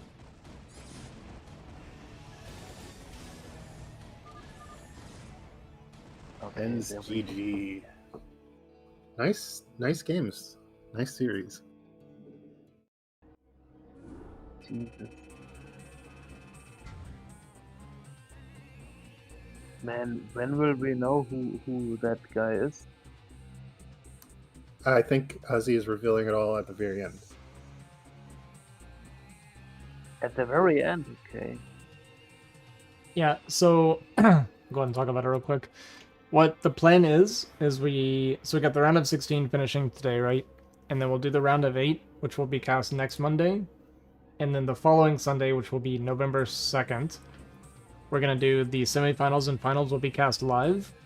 And then after that, I'll like cut the stream for like 10 minutes, allow people to kind of put in their votes. Like I'm going to show the player list, okay, and then I'm going to cut the stream. People are going to put in their votes, and then I'll start a stream, which will be just kind of like the go over everything stream. So we'll go through all the games, I'll reveal all the players, I'll show like the interviews and the responses and stuff for the questions I've been asking. So it'll be like a separate like end of the tournament stream where we just kind of reveal everything and talk about everything. Maybe you should share again your link to your Discord so that people stay up to date. Yeah. Like, I'm a lazy person, I would be forgetful about it, but others... Yeah, I'll talk about it real quick. So, others... real quick, since we're kind of like halfway-ish through this stream, a little bit more actually. If you want to join the Discord, yeah, Manshark just posted it there. So you can join the Discord, just head over there, and this is kind of where we run everything, where you can follow all the events and keep up with everything that's going on. If you want to show support, you can donate. Nope, not that one. This one. This one. Okay, so you can show support here. If you donate through here, I don't get like notifications on the Discord, but it's just this way Twitch and stuff doesn't take any of the money you guys are kind of supporting me with. And any money that you guys send to me here, it just goes straight into the Discord to fund like more tournaments, more events, more things like this. So yeah, whatever you guys put in, that's just more and more content that I put out for you guys. This is the bracket that we have going on right now. We have one series left of the round of 16. And you can kind of see the following matchups. If you do look, we actually lost every single Terran player here in the round of 16, so there will be nothing but Zergs and Protosses left already. The strongest race is already out? Is it an off-race tournament? Staged Games just subscribed. Yo, Stage, thanks for the Prime, man. I really appreciate that. What was your question, New Ocean? I was fooling around. It's all good. Okay. By the way, one thing about the support, basically, it's crazy. Usually organizers take quite their cut for the funding of tournaments, while players get a little bit less. Yeah. Azhi is completely crazy. Like 10% is going for the org, if I'm correct. And Yeah. like I told him that's way too less. You should take more, man, because that's so much work, especially with the hidden cup format where you have to organize 16 people and have to talk for them, because if they would talk to each other, they would know who they are. It's crazy amounts of work. Yeah, no, I've always been bad about taking much. I mean, we'll see, because I've had a lot of people tell me I should take more, but at least for now, at least for getting us started, I'll keep it kind of to the minimum, but I do appreciate the looking out. Yo, Dustin, thank you for the $20, man. I really, really appreciate that. Thank you, man. But yeah, if we want to take a break, we can do that. If you guys want to keep going, we can also keep going. It's totally up to you guys, the casters. I'm ready whenever. However you want it. All right, we can just keep it going then. Keep things rolling. All right, so we have one last series left. So we will hand it over to Keen and New Ocean. And by the way, guys, you're doing a great job. So I really, really appreciate the help. Thanks for not letting me cast, because I said before, I'm so worried that because I know who everybody is, I'm so worried I would say, like, call them by name at some point. So yeah, I really appreciate you guys stepping up and helping me out. But I mean, Yeah, since of you course. transitioned from player to caster, you could do that well. Yeah, it's okay. I'm transitioning from so I've made the joke earlier whenever you're here. So as you said, I'm no longer a player. I'm more of a caster. Well, I'm transitioning to another downgrade. I'm going from caster to event organizer. But all right, Hilarious. I'll hand it back to you guys now. Appreciate it. Looks like we're going to be getting another Zerg matchup, thankfully. I do hope, looking at the brackets, there's a lot of Protosses in the round of 8, so I'm hoping we get a Zerg victory here. Yeah. I didn't even realize that every single Terran has dropped out. That's kind of crazy. I've quite some disdain for how you say Protoss versus Protoss. It's not a nice matchup. It's not my favorite either, but I think these players that are getting into the round of 8 are starting to. I think the lower level players are definitely getting weeded out a little bit, so we should see some high caliber gameplay in the round of 8 for sure. I don't want to hit on someone, but like Pantheon really didn't look that hot. Man, that's, by the way, such an ungrateful job to be a caster, like being honest and not insulting players who are really good and you like. It's so hard, man. Yeah. Okay. Yeah, well, I joked yesterday. It's like I don't know whose ego I'm supposed to stroke anymore, so I'm just being being an asshole to everyone, man. But anyway, we have that was a surprise. He went for the bottom scout with the Overlord and then changed his heart. Yeah, that's that's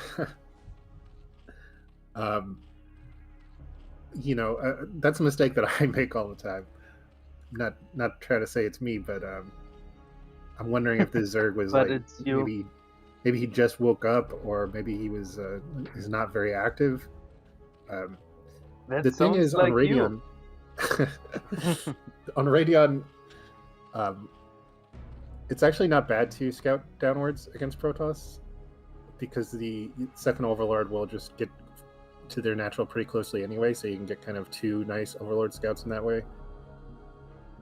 Oh, but they will find themselves at the same time? Yeah. It looks like, well, unfortunately, it looks like, oh, okay, he is going for an overpull. It was just a very late overpull. That's interesting.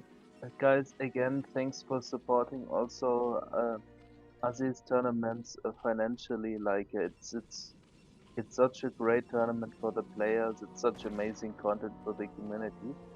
And thank you guys for, making this even more possible in the future. Because it's like a big time investment and by Azhi. And it's where he's taking basically nothing out of it. It's all just to do really nice content and things that you guys appreciate it. That opening looks so over for Protoss. No, for Zerg. What do you think, Ian? You're the expert. Yeah, so this is really confusing. Oh, I didn't see that expansion. Yeah. Holy cow. So this was a very late, like 10-second late almost, overpull into a forward expansion. I think with the natural expansion like this, basically your only recourse is to go 3-hatch Hydra. That's really the only time you would want a forward hatchery like that. So I would guess that our Zerg is going to be going for a 3-hatch Hydra. I'm very confused as to why he would do that. This is like, even by forward hatch standards, this is really, really forward. Like, It'll take the Zealot like 5 seconds to get there. So a little shocking, to say the least. Maybe He is it's getting a very 3-minute gas or so, which lends itself to the 3-hatch timing. maybe that Zerg is a very strong player who says like, F it, I'm just so much better. Whatever you play, I just outskill you. Yeah, perhaps. Pretty standard Forge Fast Expand from our Protoss. Also, really nice probe scout sniper. Already 330. Yeah, let's see if he places his den. It looks like he is. Okay. I think the Protoss is not on the Zerg's level. I mean, not that I would do it, but I think good Protoss would already, well, they are good. But yeah, bring out another probe to scout. Mm-hmm. Protoss will play basically blind. He's not aware of the expansion at 12 o'clock at all. Yeah. And we might even see, it might not even be necessarily a 973. It could just be like a 962 or 961, just completely all in, actually. Yeah. Which would be interesting to see with a hatchery basically right by the Protoss natural. But So we'll have to see. he's pushing up the economy. He's heavily droning up. Yeah, Man, it looks like that's it will be a confusing. 973, in fact. I think it's more. Oh, never mind. It's 3. It's 7.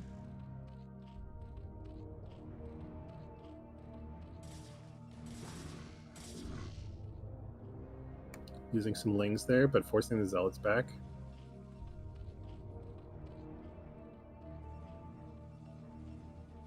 And we're entering the Hydro Protection stage now. I think the Zerg is being good about not missing any Overlords, not getting supply blocked like the Zerg we saw in that last series.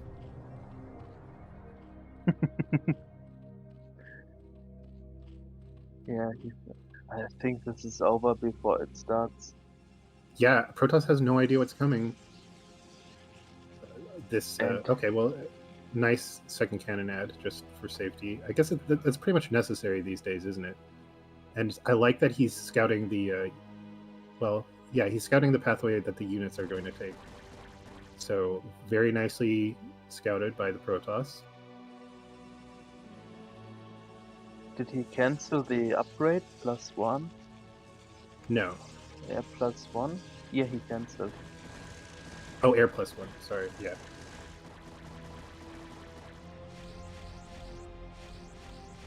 Oh my god, the value. Oh, getting an Hit Overlord the is over. really nice. I think he will get both. It's crazy. Is he winning? Wow, Zerg winning is that. very shaky control by the Zerg. He could have easily just taken that gateway down and then maybe went in and sniped that cannon right on top of the forge and gotten the forge, but it looked like he was baited into actually going in with all of his army from the Zealots, and that was kind of devastating. Protoss is man. I'm happy that I'm not betting in StarCraft.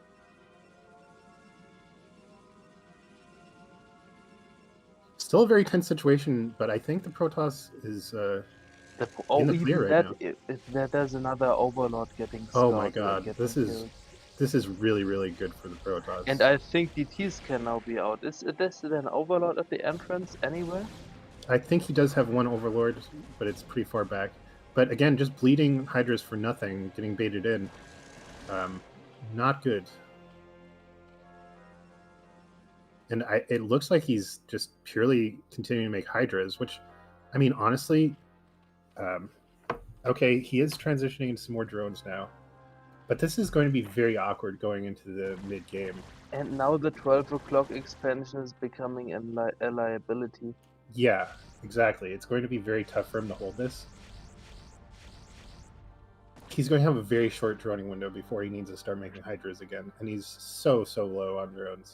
Which Zerg could it be? Like he played so strongly the game at the start, and then fell completely apart for a moment. Which good Zergs can be so shaky in the NA scene? I personally don't think we saw anything really special from the Zerg. He just performed his build order correctly.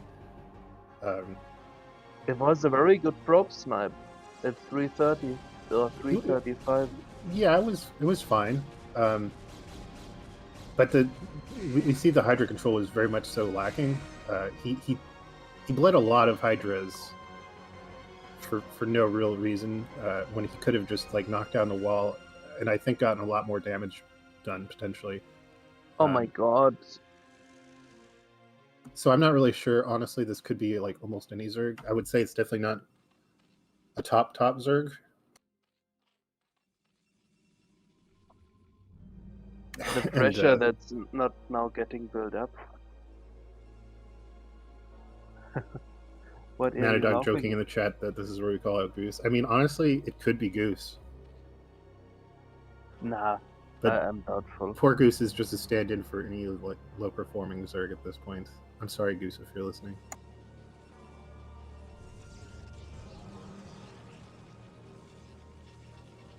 I think Goose would play more greedy. You think so? Yeah, Goose is, from my view, the greediest player there's out.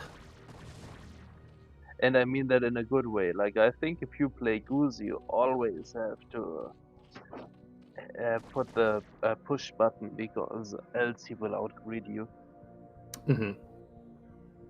Well, it looks like he's going to stabilize. He has a sunken at his 12 o'clock base, just in case, and a nice SimCity there. And he's 3 Evos is kind of nuts at this stage of the game. That's very interesting to me. I feel like you don't see a lot of Zergs do something like that. Ooh, nice escape by with the Zealots. Yeah, got juked. And he's almost on par with the drone count. So good for him. Nice job kind of transitioning into a macro game. It's a very awkward position with this base. Ooh. If Wow. he jumps right on top of this 12 o'clock, I think he can actually I break it. wish he would add the High Templar. I mean, Storm is done. Yeah, very strange going for decision not Dark to bring Archon those. with Maelstrom. Oh, nice Lurker block there. I think he shouldn't have been afraid till the Evo. I honestly think he could have broken it too, but it's probably better to be cautious than to be overzealous. Nice fun, man. Sorry, everyone. Why sorry, man? That was super funny. Puns That with game lowest is form of over. humor. That game is so over. With There's these storms, I think this is only 100% 2 going to be lurker. broken. 3 lurker at least, but it's not enough.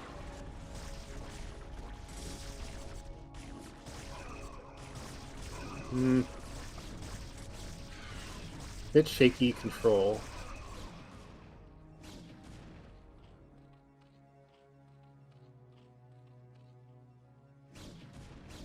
It's a criminal thing that this can be defended. I don't think it's going to be defended. Well, with the constant snipes of the observers. Yeah, that was unfortunate. Protoss should have been more vigilant with the obs, but honestly, he has pretty much full map control right now. He should be scouting the map more. He definitely shouldn't be letting this bottom right expansion get up. That's an interesting play. The bottom right. He didn't go for Muta, and he's now going into Hive. Maybe we see some Guardians. I don't think so. I think he just got it for Scourge.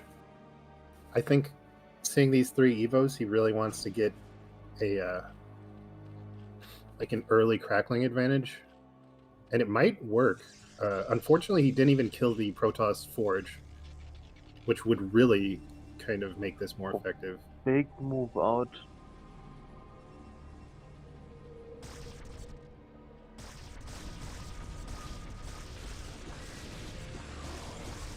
That was nice High Templar snipes. yeah, very lackluster storm so far too. These aren't even cracklings yet, and they're doing quite a bit of work.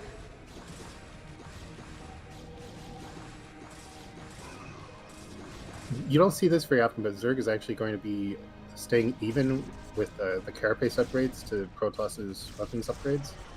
So these Lings will take 3 hits instead of 2 to kill from Zealots. Yeah. This is pretty scary for the Zerg right now.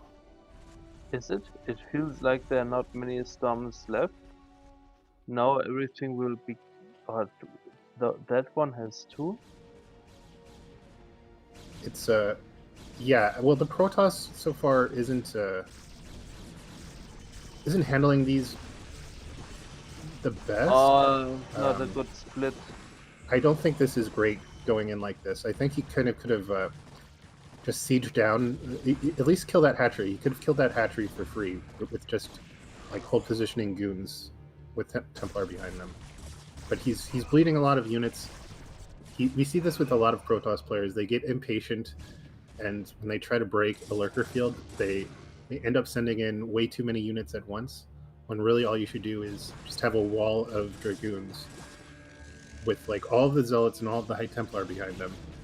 And storm here, storm there, storm a lurker, hit it once with a Dragoon, etc. Keep doing that. Keep wearing the Zerg down, because when you're just in this stationary ball, the Zerg can't really do anything. They want you to come in and attack all of those lurkers and send all of your Zealots into this big lurker sunken field, right? So the Protoss is kind of falling right into their hands.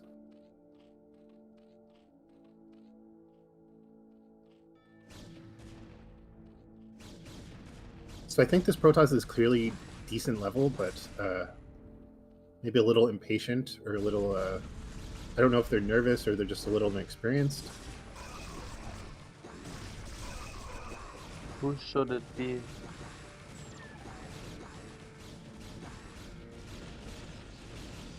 Maybe it's worse. Like, he's usually very good in the tournament, but I do not know how good he performs when he's nervous. Yeah, I don't know. In a tournament, I don't know how he performs, but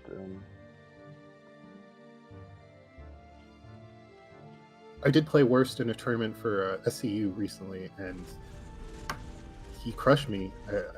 Very solid games, but I don't remember anything super distinct about his play style. I think he plays pretty standard. But he plays it very solid, very strong usually. Yes, very solid player for sure.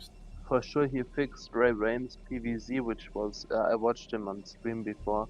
It was awful, and from one day to another it was fixed and was really solid. And at that time he took a ton of advice from West. Well, that's good to hear. I'm glad Ray Rain is getting better. It's a couple of months ago, like at least so it's. Man, I would love in that game a couple of Guardians.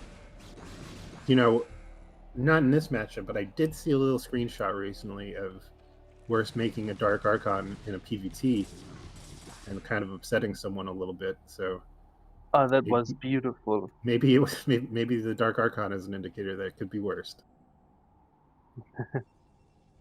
The Dark Archon is showing again like that. It's the Protoss is for sure a very smart player.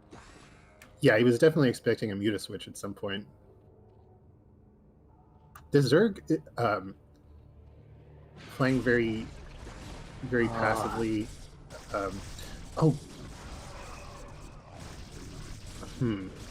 No, I was going to say maybe it's Julia, but I'm not sure if this Zerg is good enough to be Julia, but this 3 Evo into like a fast hive style kind of seems like something Julia would do to me. But I think Julia usually opts for a far nat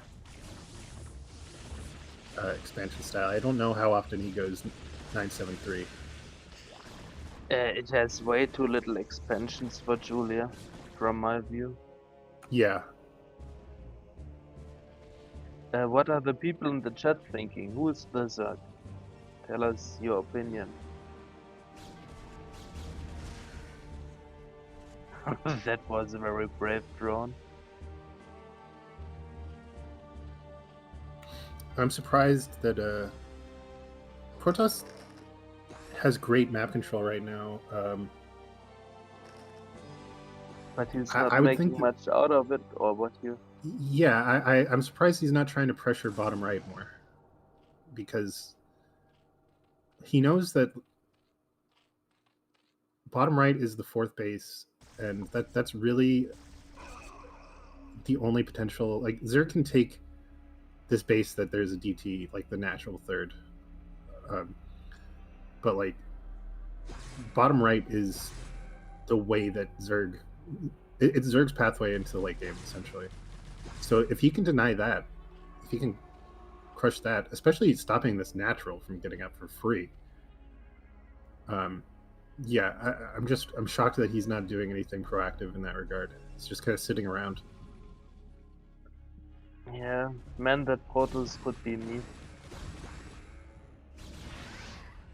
Oh, nice feedback. Feedback, I love the fact that he's using feedback. I think this is a really underutilized spell in PvZ. Like, Yeah. like Defilers are the only reason that Zerg has a viable late game ZVP.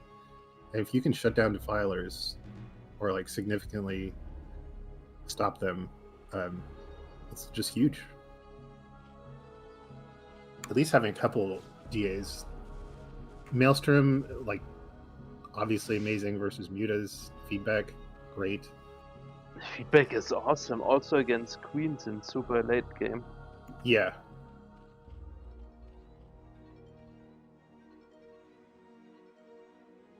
And it's basically instantaneous. Also crazy long range. I mean, it's just so good.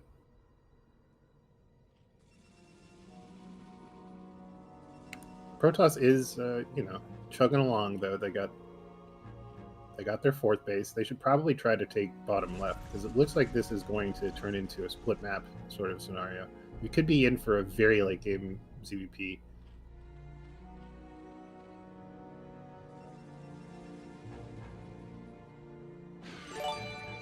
Again, I'm just shocked that Protoss isn't even scouting bottom left. Like, he literally let him get that bottom left natural up for free. Or bottom right, I'm sorry.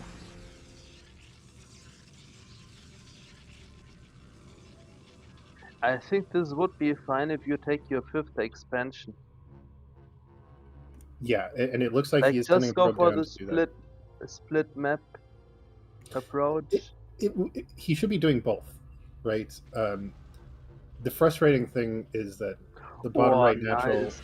for Zerg Huh. is it was basically undefended for like the last 5 minutes. Oh man, that one will hit because it's so Storm this!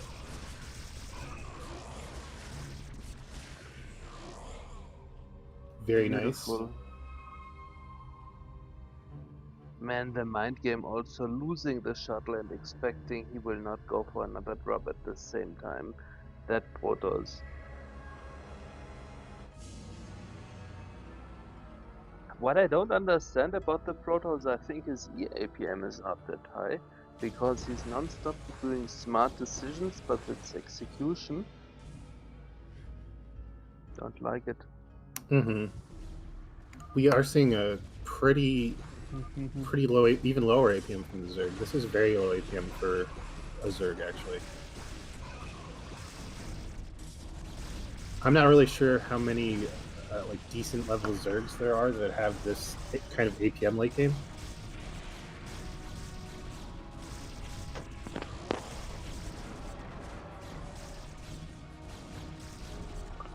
cleaning up all of this army. I can't really fault the Zerg for trying to get out on the map. I mean, at some point you do have to kind of try to like establish forward lurker lines to like take control of the middle. Like Zerg will want to be taking that sort of 3 o'clock base, bottom right, and potentially 6 o'clock. Where's the entire Protoss army? Yeah, shockingly low, isn't it? I mean, he's nearly at 200. He has only 53. It's really not good. Sorry to hate. Yeah, where is all of the supply at, actually? Because he has the supply. Oh, if he can take down this bottom left base for Protoss, I think it's pretty much game over. Yeah. And it does look like it's going to go down. Those 2 Reavers are not enough to stop all this Zerg army.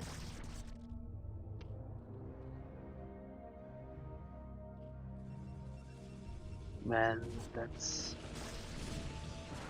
He's just still trying to knock down this lurker field, but... It's so crazy. Partly the Protoss plays very smart, and partly he plays like...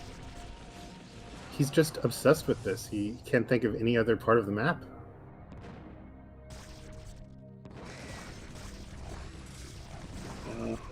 But Zerg has such a bank. Zerg is doing the absolute right decisions, just straight. Yeah, I think Zerg is pretty much unstoppable at this point, barring some kind of crazy twist. I mean, he has 70 drones. He's going to get just so many hatcheries. And Protoss is just going in. He's just going in. I think he's going in and then going into GG. That's insane. I really question this guy's decision making. Yeah, it's really not good.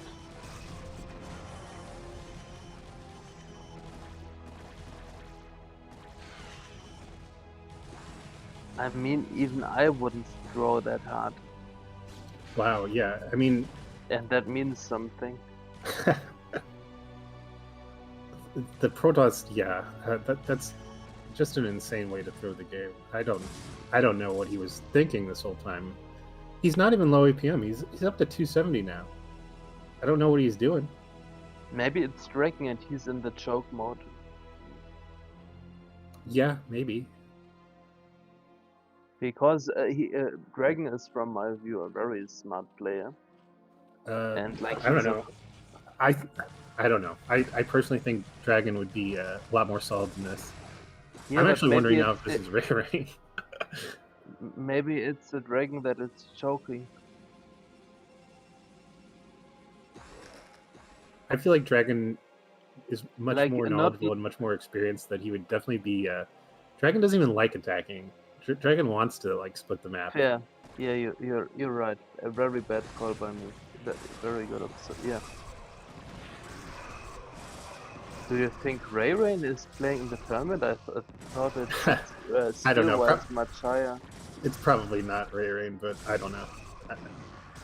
I'm whoever it is. I'm really disappointed in them. I mean, it's harsh words, but it's true. But I mean, I guess I shouldn't discount the Zerg. The Zerg played very well. Yeah, but I mean, it's minute 26. We are still on 4 bases. Yeah, the reason I'm not praising the Zerg more is that I just feel like he was handed this game on a silver platter. He was able to get the 2 bases in the bottom right up basically for free. There was almost no attempts to harass or stop it. Oh, that was nice. And Protoss was just sitting in front of his natural the entire game, storming lurkers and trying to bust the lurker field. It's basically exactly what Zerg wanted him to do. Yeah.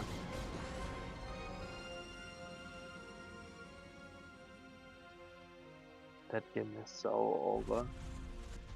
Zerg just taking every base on the map now. Yeah.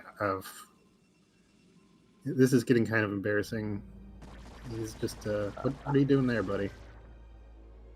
I mean, he's trying. He's taking some copium. I feel him. It would be the same for me. Like it was his game. It was his game, and now he's realizing he's losing. What a shit feeling. I feel bad for the photos. Playing the Yeah. weaker race, playing his heart out, and then just noticing. Man, it's not enough. That sucks. Poor Ray Rain.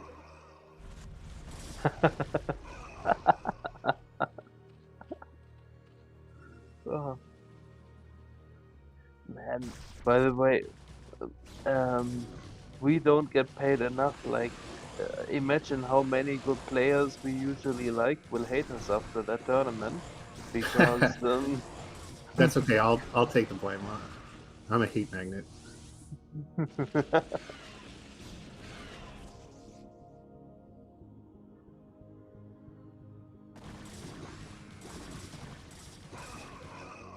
I'm ready. I'm ready to be the villain of StarCraft. So I'm wondering when this Protoss is gonna leave, though. Should probably do it pretty nice soon. comment. Now, of course, we're not getting paid. Hey, I'm. How cool is that? Thanks for the raid. I'm Jiraiya. Oh, nice. I didn't notice that. Welcome to the Colosseum Anonymous Tournament. It's super freaking cool. A lot of good players. You're right, say GG, man, Chuck. That's a good point. And, Well, you kind of broke up. Crazy.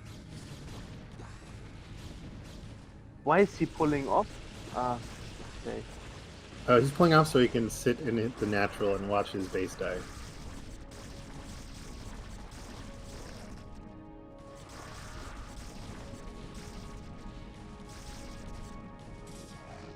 Oh.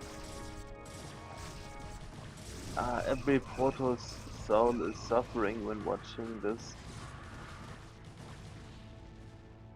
Well, you can learn a lot of things from this game as a Protoss. What to do not? Yes. Yeah. And leaving without a GG. I think the game was not finally over. Or was it finally over? Yeah, I guess so. Yeah. All right, let's real quick. I just want to double check. Are you on the right screen yet, New Ocean? Yes, I am. Okay, so you see the logo right now. That's what you're watching. Like not on Twitch, but on Discord. Yes, on Discord, I'm seeing that. Okay. Just wanted to Jesus, double check. am I so special that that you think that I'm not watching the right?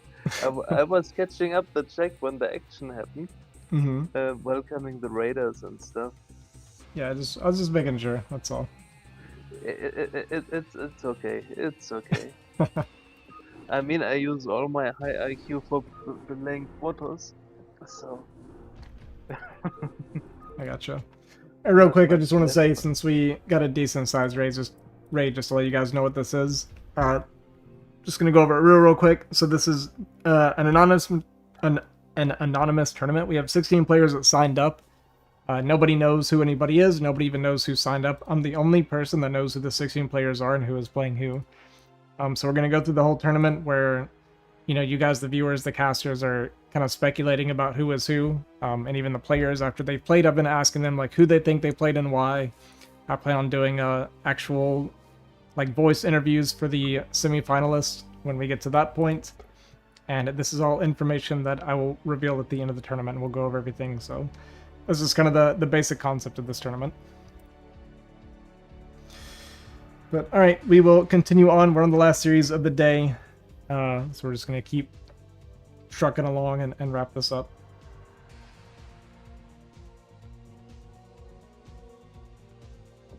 Let's freaking go.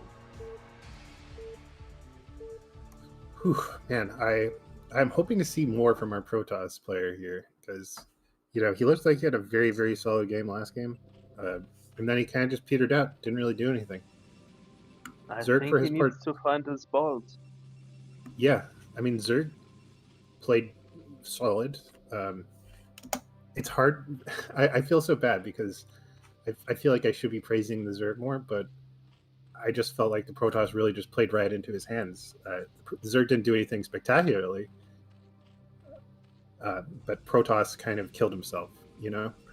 I unlike on whatever. Um,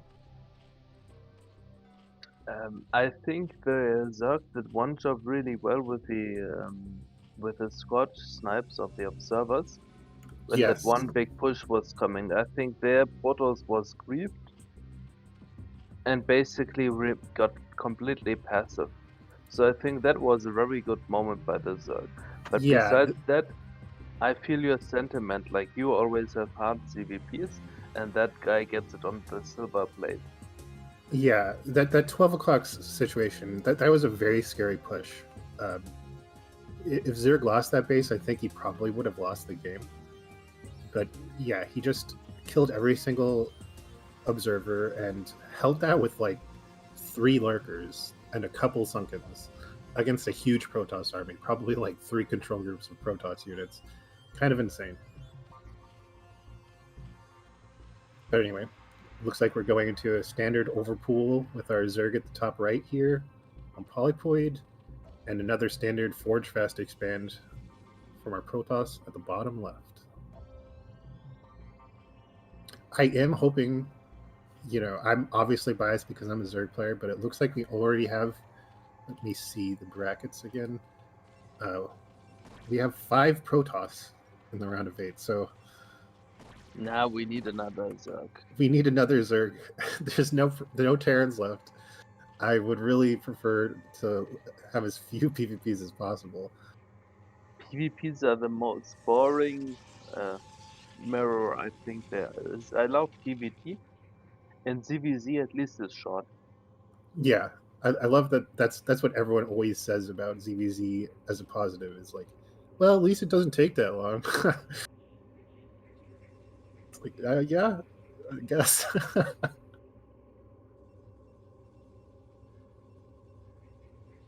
TVT can Nice be wall. interesting, but watching foreigner TVTs that take like an hour just kind of kills me. Maybe the Terran, the Protoss is TT1. Interesting. What makes you say That's that? an awkward gate. Yeah, it is, isn't it? Usually you see the opposite kind of placement where they'll put their forge further in so the forge is safe from getting hydro sniped. But this is like, no, don't kill my gate, kill my forge instead. I think the forge is going to be fine. Yeah, but I also would have liked the gate a little bit more exposed so that you have a better placement of potential the cannons. Yeah, There's not much space left for cannons. I think it's just plainly that's bad. true. This is a strange. Yeah, it is strange in that regard. I've never really seen this before from a Protoss. I don't think this is TT1. I think TT1 is a lot better than this. Yeah, you're right. I think Man, whoever if this you- is, they're probably at best a low A Protoss, if not just straight up B rank. Azhi, what's the lowest rank of player there is in the tournament?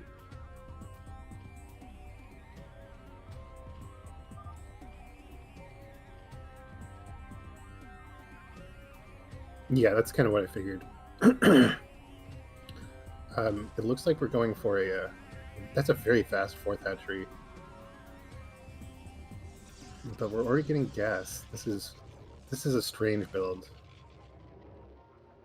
Maybe it's really Ray Rain.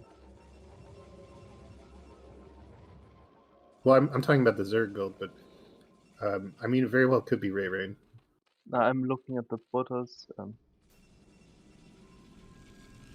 Because yeah, I feel like the Protoss had like okay macro and everything, but it feels like they're It just a would- little inexperienced, you know? Yeah, it feels like, for example, also how Ray Rain is playing. Like he is execution-wise, mechanical-wise, really good. Mhm. Also fast. But when he has to play on his own, Theory is losing him.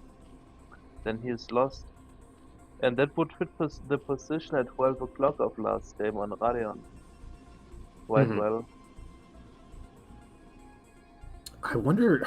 Okay, the only Zerg that I've seen do builds like this regularly is like Royo. I feel like, but even this isn't quite the same way that Royo does 5 hatch. But this 5 hatch without lair is pretty rare nowadays. And I'm not sure that Royo ever plays in tournaments. I feel like he hasn't even been that active lately. But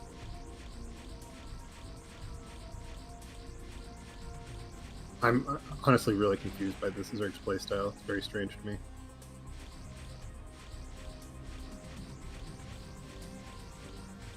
This seems like a CPL kind of build to me.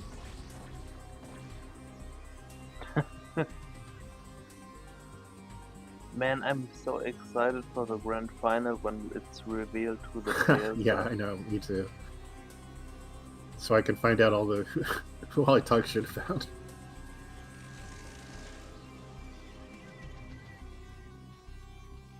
Protoss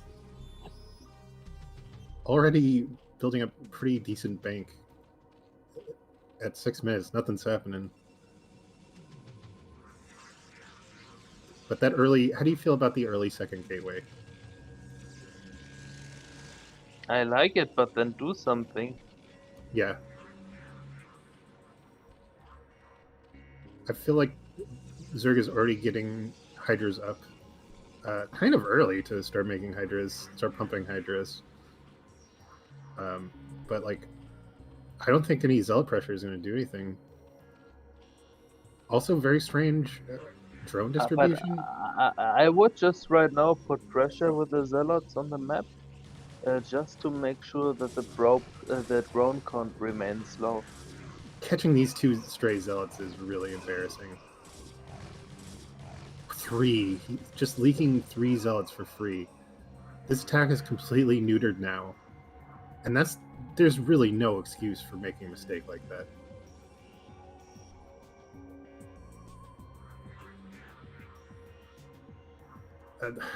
I don't even know what he's doing with this right now. He should just leave. Just go back. There's nothing you can do with these. Yeah, he's listening to you. You're a time traveler. He's going back. Oh, speed them. Ah man, it's a shame that he lost them so foolishly. Speed +1 and you can't use it. I mean, he simply wasn't paying attention to his units at all. But he's banking so much money right now. So he's not paying attention to his units, and he's not macroing. Man, Azhi has for sure one of the funniest chats. By the way, hi Primal, is it you? Are you the Portos? You're not allowed to tell, I guess. I mean, what is he doing? He ran back with the Zealots. Now he's running back in. Like, pick something. And the I thing you should think pick he is run can't back. he can't run in. I mean, Zerg right now loves to trade army.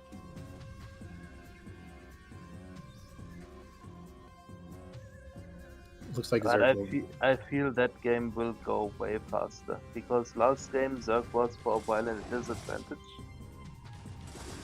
That won't happen in this game. Mm-hmm. Zerg taking a decently timed fourth. And By the way, sorry, yeah. Oh, I was just Zerg is just in a very comfortable position right now. He's pretty good drone count. It's only going to get higher when that fourth comes up. He's under no pressure whatsoever. By the way, yeah, no, sorry, yeah. Oh, no, you go. Sorry. Really cool that Primal is here. I mean, Primal, aka known as the Polypoid King. What do you make out of the game? I mean, your photos, it's your matchup, it's your map. What do you think? How far is the Zerg ahead, and why? Primal shows up for the one polyploid PVZ. It's kind of hilarious, actually.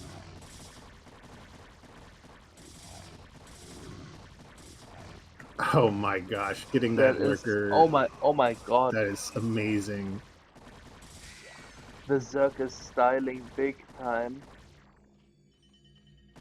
I'm sad that the lurker didn't survive. I wanted all those zealots to die. Oh god. This game is so. I mean, I guess I have to hand it to the Protoss. He is macroing okay now. This is, could potentially be a scary 2-base push. The Zerg is just so much better.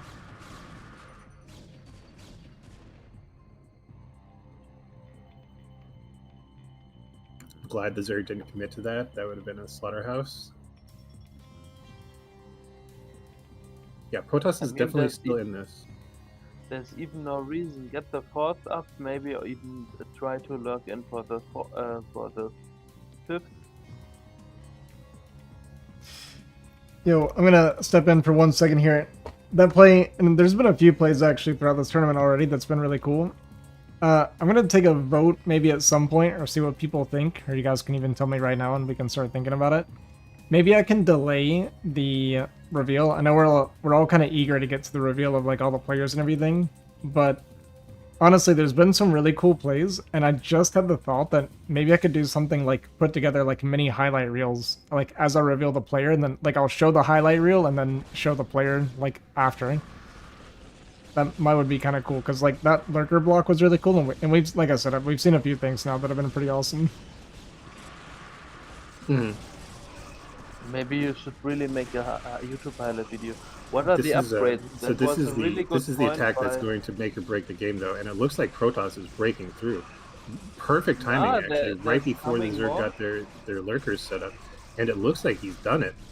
I mean, I don't think Zerg is going to be able to recollect himself and stop this Protoss army. Primal, by the way, with the correct shout out. He said, game is not over. Look at what are the upgrades? 1 against 1-1. Even not that good. Just bowling through the Zerg. This is honestly what I expected from last game. So good for Protoss for collecting himself, collecting themselves, and kind of making a comeback despite that. He even is going right now for the third base behind it. So even if this army... Oh, nice addition of the links. Oh, but there's even a DT. There's even a DT. Yeah, this is... there's just Sunkens on the way, but I think it's too little too late. I think... Yeah, Zerg calls GG. Very nicely done by a Protoss, redeeming themselves a little bit.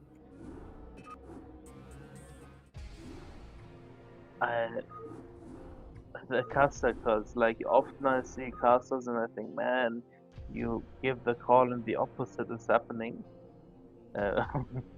We also have a quite good streak in that, like, crazy.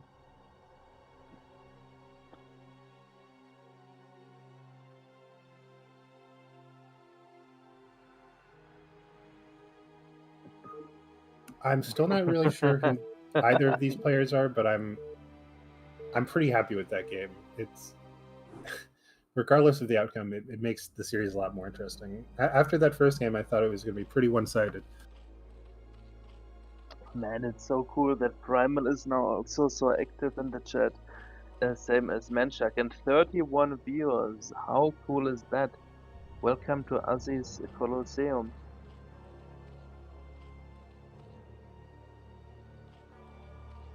You know what I think would be really funny, actually, is if this was Ray Rain versus Goose.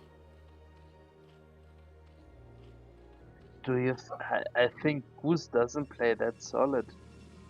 I think, Like I well, think he plays so much more greedy whenever I play him. I don't know. I mean, that was just a really janky build, a really weird 5-hatch build by the Zerg. Yeah, it's definitely not Zeke. I know that much.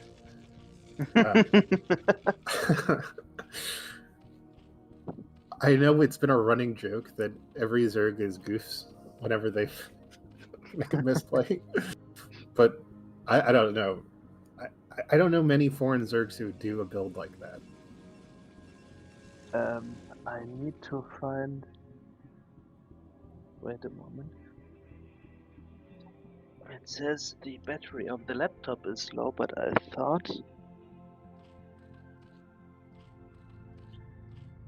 you might have to cast for a moment alone Okay. because Well, we're opting for a 11 hatchery this time instead of an overpull as we've been doing as Zerg.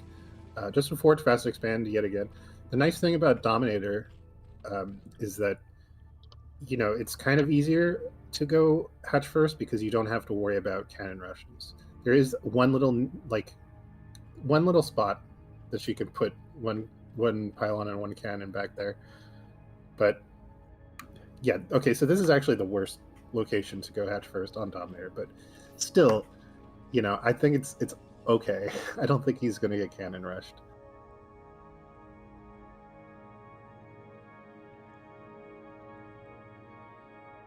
And Zerg's just going to scout with this other drone. I'm wondering if we're going to see another 3-hatch or potentially another off-brand 5-hatch. Yeah, I can hop in with you until New Ocean gets back. But okay, great. Yeah, I agree with that sentiment that this map is like really bad for cannon rush. It's like kind of nice because it's just one pylon block, but then you have this little section here which you can't really stop the drones from getting into, and this is kind of like every spawn, right? So yeah, I do think cannon rush is pretty bad. So I like the call to go hatch first this time.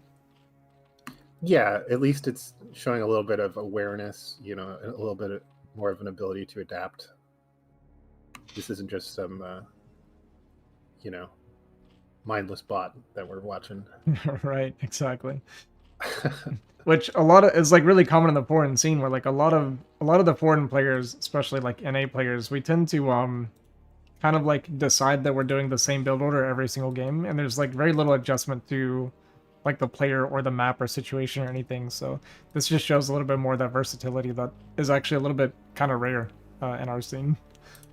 Yeah, it kind of is. And I think that's an admirable quality to, if you're trying to improve, if you're just like a B rank or like low A rank player, to just do the same build over and over so you can learn all the nuances. But I mean, that's also part of getting past that stage, right? Is learning. Once you've learned the nuances, then you have to figure out how to abuse them and change based on what you see. Yeah, exactly. I agree with that. I will say one thing that maybe concerns me a little bit for Protoss in this game. If you compare, like if you take the first game into consideration, the way he played this kind of like really defensive turtle style, it's actually also very strong on this map specifically. I've seen so many games where Zergs will just turtle until they win because of just all these high grounds make it so easy to play defensive. And we do have the Zealot coming in here, and it's at least going to pressure the spaces. The Lings are very far away, so this is going to disrupt the Zerg a little bit. And it looks like he's not paying attention, actually going to lose a drone there too. So that's really nice for Protoss right now. Yeah, as Zerg, I personally hate this expansion pattern. It's so annoying to defend that third. You prefer this one? I mean, kind of. That one's also very awkward, and the mineral only kind of just sucks. So where would you go then? I would probably take the closer third and just go 3-Edge Hydra, or just take the closer third and bite the bullet and just defend it. I have expanded this way before, I just don't like it. Yeah. But I think it's also kind of almost necessary to play. If you're not going like 3-Edge Hydra, like aggression early on, you kind of have to play very turtly, because it's also easy for Protoss to maintain map control with all of these high grounds, you know? Yeah, absolutely. I think this map kind of favors the defensive player typically. And that's part of why I think Zerg does pretty good on this map is because it is such a good defensive map for both players. It kind of, I'm not gonna say guarantees, but it makes it much easier for Zerg to get into that late game hive tech. Mhm. Alternatively, with any 3-player map, pretty much there's always this kind of positional asymmetry where at certain positions you'll have very favorable like drop advantage. So You're right. if Zerg wanted to go into heavy like lair Hydra Lurker drop style, that could potentially be effective. Yeah. Yeah, that's true too. Yeah, I do think that's actually a really good point is that I kind of feel like the spawn favors Zerg quite a bit. Like this base is like, it is awkward to take, but as the game goes further on, this base becomes like a death trap for Protoss to try and attack into. Oh yeah. One thing I always describe, like when you attack into these bases, I feel like it's one way in and no way out, right? It's like you come through this choke and then you're like stuck coming in through this like area into usually like lurkers and sunkens, and you just have like this nightmare of trying to push back out. Mhm. All right, I'll hand it back to New Ocean. Sorry, my laptop just died straight off. I tried to join with the smartphone for the moment. I have no idea what's happening. Oh, okay. You're not watching the stream right now? I'm watching this stream on the smartphone on a very small. Oh, gotcha. Okay. I will make do. Nothing much happened. Protoss just did a little bit of light harassment with a few zealots, forcing a drone pull, getting cleaned up by the Zerg. Otherwise, it's looking It pretty looks standard. very solid, doesn't it? Yeah, a pretty standard game so far. Nothing crazy has happened. You were Is he talking a little bit switching about into muta? potentially. Oh yeah, it Oh is a my muta god! switch. Because Protoss is going for +1 air tech. Yeah, I'm kind of surprised that Protoss is doing that too, considering they haven't seen a single muta so far. The mind games. Yeah, not that it's a bad play, of course, but interested to see. This is actually kind of scary. The Sunken isn't done. That's just two Hydras and a Ling. He should probably target the drones down. I don't think he's going to be killing the Sunken, but getting those drone kills will be very nice. And probably Very nice drills by the Zerg, I think. We're still getting 3 drones. Can we get a 4th? No. Well, not too bad by the Zerg. The drill was crazy, man. Yeah. Oh, and he made an Evo chamber as a wall. That's funny. And just immediately decides to kill it. Interesting. Very interesting. 8 gates. Man, that game is... I only can imagine that Protoss is winning it. You think Protoss has a big advantage this game? I think going into muta and then getting hit by +1 6 getting the economy damage, having only 6 rounds right now on the third. I'm surprised that he's making so many mutas. Usually when you see a Zerg go muta, at least initially, they'll make 5 mutas and a lot of Scourge, because with 5 mutas you can still do pretty effective harass. You can one-shot probes, and maybe it is Goose. What were you going to say? Maybe it's really Goose. Oh, yeah, I don't know. I don't know. I guess Goose does like to go muta from time to time, but yeah, this is why you want a lot of Scourge, because mutas themselves will get absolutely eviscerated by Corsairs.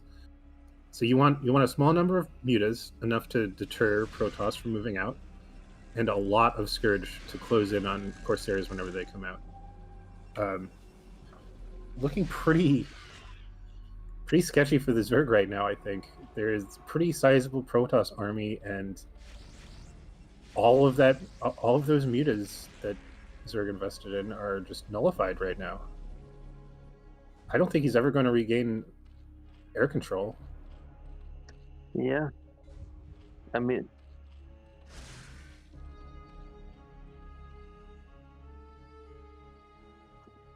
DT just being a little nuisance like that. I'm interested in how's the army right now for Protoss. What is he? Jesus.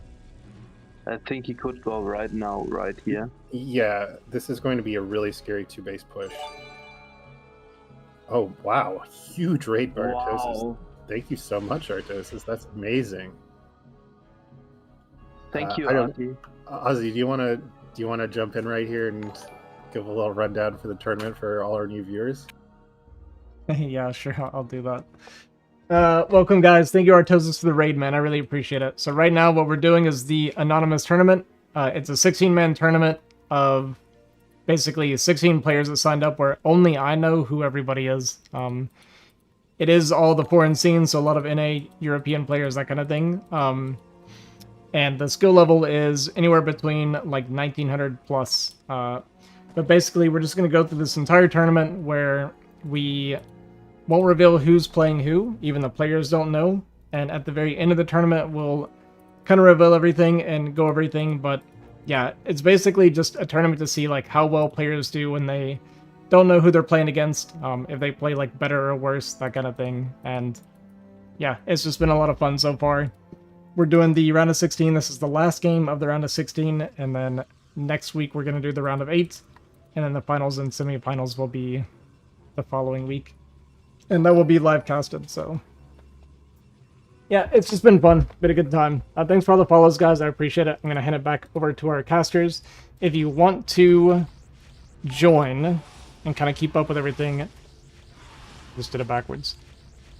There's the Discord link. You can just join in and join as a spectator and kind of watch everything and keep up with the stuff. So yeah, really appreciate the support, guys. Thanks for all the follows. And yeah, I'm going to hand it back over to Keen and New Ocean. Okay, well, yeah, so just a quick rundown.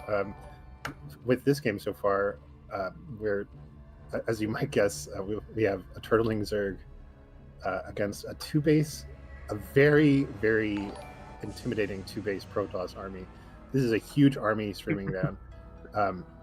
There are lurkers out. I mean, he's setting up a nice lurker field on one side of that mineral only, but unfortunately for him, there's another side that Protoss can attack from and just immediately kill it. And then, I mean, Protoss has full map control right now. There is nothing that Zerg can do to contest map control. I think Just give that base up. Yeah, he's going to have to give this base up. He doesn't have any other choice. Honestly, I think Protoss could bust up even this high ground lurker field, but given his previous control, it might be a mistake for him to try that. Protoss is getting a third up behind this as well. Man, that's so amazing. What an active chat. Beautiful. But yeah, he's doing it. He's just running right in. It. Just typical Protoss behavior. They just love busting. So I think we're going to see GG called pretty soon. He still has an obs, a couple obs. We're seeing Zerg get punished, but for their like huge waste of mutas. But he is cleaning this up a little bit. Very nice. Really nice cleanup. Beautiful. Yeah, and I'm shocked at how even the supplies are now. Actually, I thought for a second he might bust that for good, but he is getting a third up behind this, so it's not completely all in 2-base. He's still not mining from it, but he's in the better spot. The Protoss for sure is in the better spot. Yeah, it's going to get hairy for him pretty soon, though. He needs at least one more base, because he is mining out on his 2 main bases. Within a minute or so, he's going to be mining on 1 base only. And Zerg is still going to be on 4 bases, basically. Now that Zerg has crushed that army, he can pretty much, he has decent map control. He can retake that mineral only as well. He's double expanding even behind it. Yeah, and I don't blame him. There's really nothing that Protoss can do to punish that right now. Like I said, in probably like 40 seconds to a minute, he's going to be on one base. So he's kind of ran out of steam. He's not even going to be able to support all of these gateways that he has.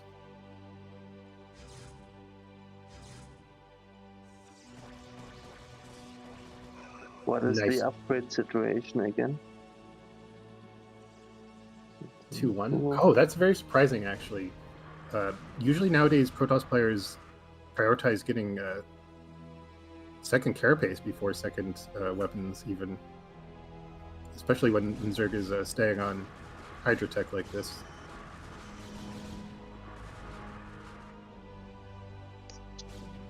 Okay, my laptop is again alive. Oh, nice. As soon as Discord is loading.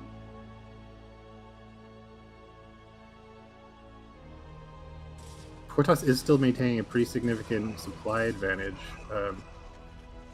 And they obviously know about 12 o'clock. So Is 29 supply more really that significant for the matchup? I guess it's pretty standard. It's about what you would want. I'm curious what Protoss is going to go for here. It looks like they want to go towards 12 o'clock. But seeming a little indecisive. If they could get... I mean, obviously they don't know the lurker situation there. I feel like attacking this third base is kind of insane. I don't know why you would even try doing that. You have to assume that it's going to be pretty fortified at this point. But he's doing it. He's a choke artist. Nah, he's not doing it. Yeah, for the viewers, we're also trying to guess who the players are as we go through this series, and so far, we're not exactly sure who either of these players are, but we are pretty sure that the Protoss is quite inexperienced.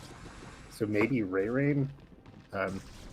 Both players have had little flashes of brilliance, but a lot of flashes of dullness.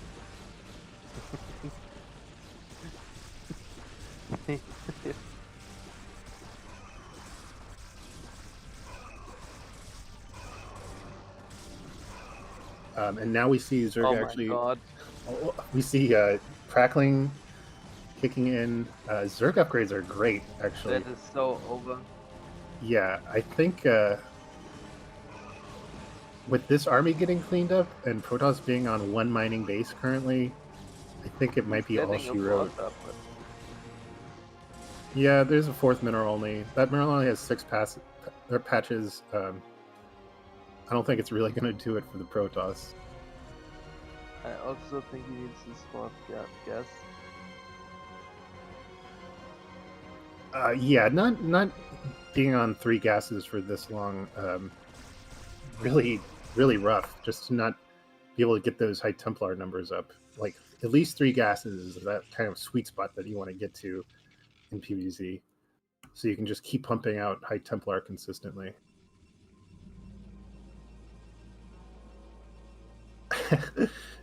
For the record, I'm not Azhi, but I do like bringing up busting. I figured you degenerates from Artos' chat would enjoy that.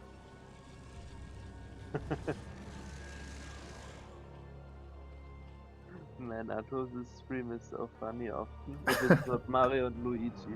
Fuck those two. Yeah, Artosis is a saint for dealing with you screwballs. But chat is often so funny over there. I enjoy watching Artos' stream a lot. Sometimes it's a bit too much Luigi and Mario erotica, but besides that. And what the guys are doing with Peach, whatever, getting PTSD. Don't tell me. We're trying to keep this stream safe for work.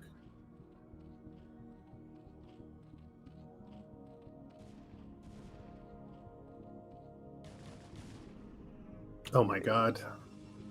Well, Zerg is in a great spot. Anytime you're 25 supply ahead, you know, you're sitting pretty. The upgrade situation is also better, I guess.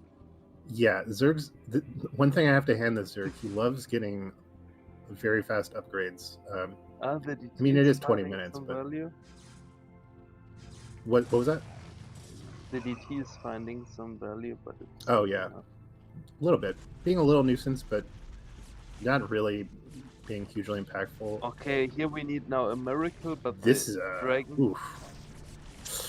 That control is interesting. Not the most beautiful one. Yeah, you're right. It was beautiful. Oh, but he will sacrifice like 5 overlords maybe? If he sacrifices 10 more, maybe there's a comeback potential.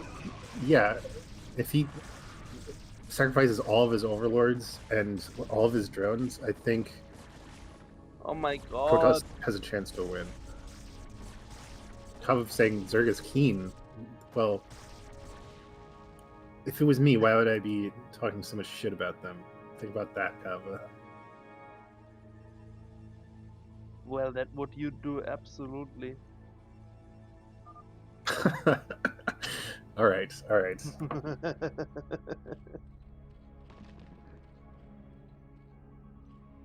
Okay, we need a Oh my miracle. gosh. Well, whatever. Screw you guys.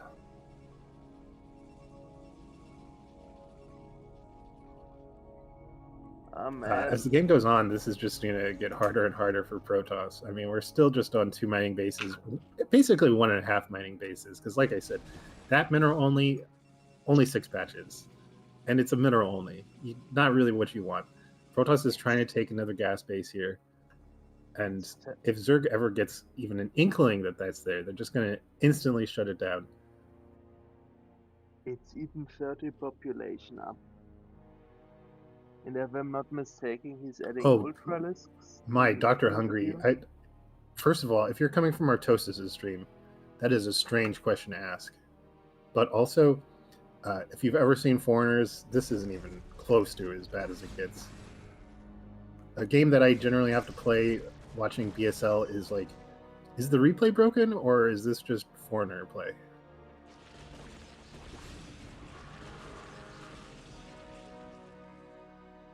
Yeah, and both of the guys are right now at their limits, it feels like, especially the portals. Oh, the drop there would come Mm-hmm. at the right See? time, but at the wrong spot. This, I mean, this is fine. This is a good spot. I think, honestly, he could kill, like, all of Zerg's drones right now, and Zerg would still be okay.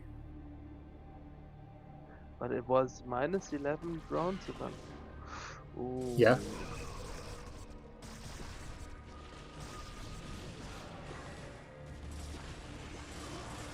And Zerg, the crazy part is, obviously, that army, like, attacking into a stationary Protoss army like that, pretty much always going to get worse trades, but better trades than you would expect at this stage of the game, just because Zerg has been so proactive about getting their early upgrades. It's actually serving Protoss well that they got earlier weapon upgrades, though. Although it doesn't really matter since they're just even 3-3. I don't know how the Protoss wants to do it. I mean, it feels like he will be max on 6 bases in the game.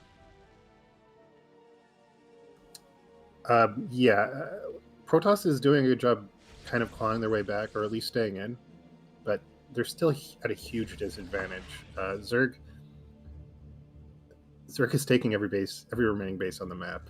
Even 6 o'clock, he's going to be able to take 11 o'clock, and I don't see a way that Protoss is ever going to break up into that, like, 11 o'clock and 12 o'clock base cluster. He should. I don't know what he's doing. He should focus all his efforts on, I think, 12 o'clock. Yeah, he kind of needs to break that, but this is a pretty... Okay, yeah. Sacrifices all the army. Hopefully Interesting only attack kills the loss. from Protoss, but honestly, that was only 2 lurkers. I think he could have killed that army. There were no storms. I think you lose all the zealots. And with the 4 base or 5 bases, you're really not in this spot. Yeah, he's still so low on gas because he's never gotten to that point where he has 3 gas. He kind of has 2.5 gases right now because, you know, the 2 in his main and natural are depleted, but they are giving a little bit.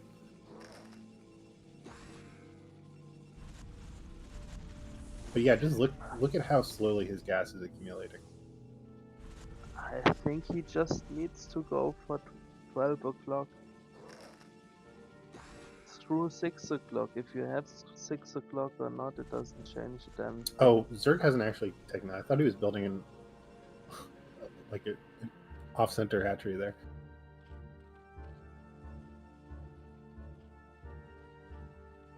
That game has an anticlimactic ending. This is a nice little flank. But Zerg's still going to get a pretty cost-effective trade here. Man, Shaco is really good at getting rid all the time of the observers. Yeah, have to credit him for that. He's been really prolific about doing that the entire series. Little drop in the main, though. Probably going to take out most of the tech. I don't think this is hugely damaging. I think it'll be pretty easy for Zerg to just rebuild it elsewhere. Oh, and a storm. Big storm. Overall, that you can also say really good about our Protoss player. Like the drops all over the games, there was so much value. It was really good. Zerg is going to clean this up though, and like just look at the won't bank. even get the right.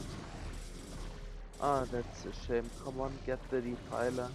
But while he's distracting this, he's going to try to break 12 o'clock. See how this goes. The Protoss really has often really good decisions. You think he has the decisions? He just doesn't have the execution. No, it's like sometimes he's like he always has one of both, but never both at the same time. For example, sometimes execution is so good and the decision is bad, and sometimes the decision is that bad, but the execution is so good. It's kind of tragic, funny. I think it's pretty much over. I kind of wish that Zerg would just attack move that last expansion of Protoss. But it looks like he's going for the mineral only instead. The six mineral only.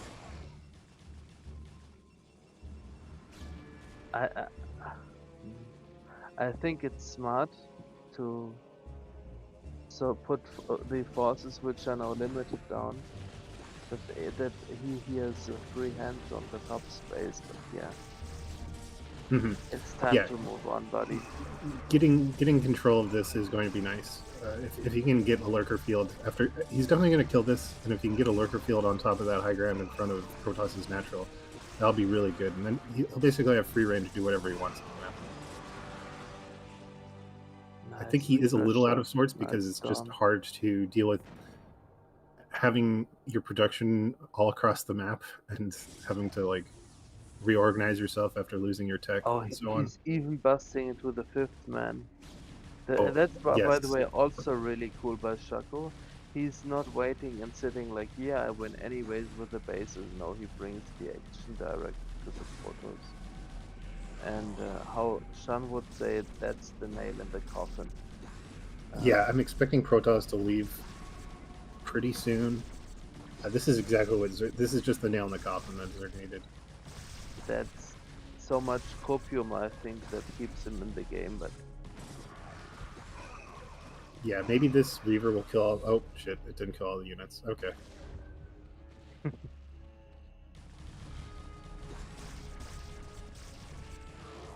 Plaguing his own units just to get the DT. I would love that. Okay. Oh, and another... He left again without saying GG. Dude, I bet it is Ray Rain. Like That's probably something that Ray Rain would do. Yeah. Yeah, I would bet like €100 that this was Ray Rain. 100.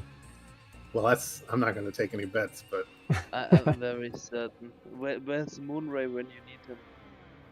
True. All right.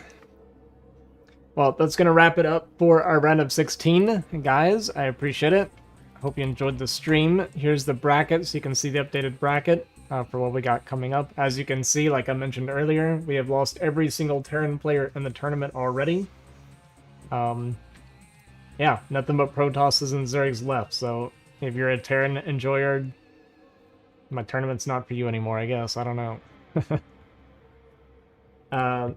But yeah, so real quick, I'm just going to go over it one more time. If you kind of enjoy what we got going on here, here's the Discord. You can join up. This is just where you can keep up with all the events and everything. If you want to support what we're doing here, donate to me here. I just do it through this instead of Twitch and everything because Twitch takes such a big cut. So this just allows you to donate and show support, and it kind of goes directly into my Discord. Pretty much everything you send me is just going directly into making more and more events and content for you guys. I don't really take hardly anything. So yeah. What else was there? I guess that's pretty much it. Next week, next Monday, the start time is going to be the same as it was tonight, so 8 p.m. Eastern. We're going to do the round of 8 cast. And then the following week, which will be Sunday on the 2nd, in the afternoon, we will be live casting the semifinals and finals. And then after that, I probably do either later that night or the following day. We'll kind of do like the review stream where we're going to reveal all the players and go over all the content and stuff that I got saved up for you guys. I've been asking the players after their games, who they think they played and why. We've got some pretty funny answers, a lot of emotional answers because I am asking them immediately after. And usually the people that lost let me know that they're not happy that they lost. Yeah, it's been pretty good. For the round of 8, the qualifiers for the semifinals, I'm going to do a Discord kind of interview and call with them, and I'll have that to play for you guys post-tournament as well. Did I record the answers? I did. I got screenshots of the answers. There were a few answers where they said something, and I was like, well, I'm going to show this on stream. Do you want to maybe reword that a little bit? Yeah, it's been pretty good, so I look forward to sharing all that with you guys. It's great content. It's like hard for me because I know everything. It's like I want so badly to like talk to everybody about what's going on, and I just have to like sit here quietly and like listen to everybody and watch everybody, and I can't say anything. So it's like eating me alive too. But yeah, huge shout out to Keen and New Ocean and Worst earlier as well for helping out with the cast. Really appreciate you guys stepping up. I know everything exactly. But yeah, I appreciate my casters stepping up and kind of not allowing me to cast because, as I've said, and I'll continue to say throughout this tournament probably, I know I would screw up and call players by their name, and it would just ruin the whole spirit of the tournament. One more thing too, if you're keeping up with everything and you're enjoying the guessing and like watching everything, at the end of the tournament, I am going to allow about 5 to 10 minutes for you, the viewers, to kind of put in guesses. I will give you the player list, the 16-man player list. You can look at the bracket and you can mix and match the players with the names. And whoever gets the top 2 guesses for viewers, I'm going to give a $15 payout. So just another little fun thing for you guys to participate in. But that's going to wrap it up here for us tonight. Hope you guys enjoyed the cast. Hope you enjoyed the stream. And we'll be back in a week. And you can hear my double up audio again. And then we can raid Kaido. Bye, guys. Yeah, thanks for having us. Yeah, no problem. All right, thanks for watching, everybody. Appreciate every single one of you. Thanks for all the follows and the support, guys. Thanks again to Artosis for the raid, Uriah for the raid as well, and Fear. Appreciate all of you guys. You guys have a good night. I'll catch you guys later.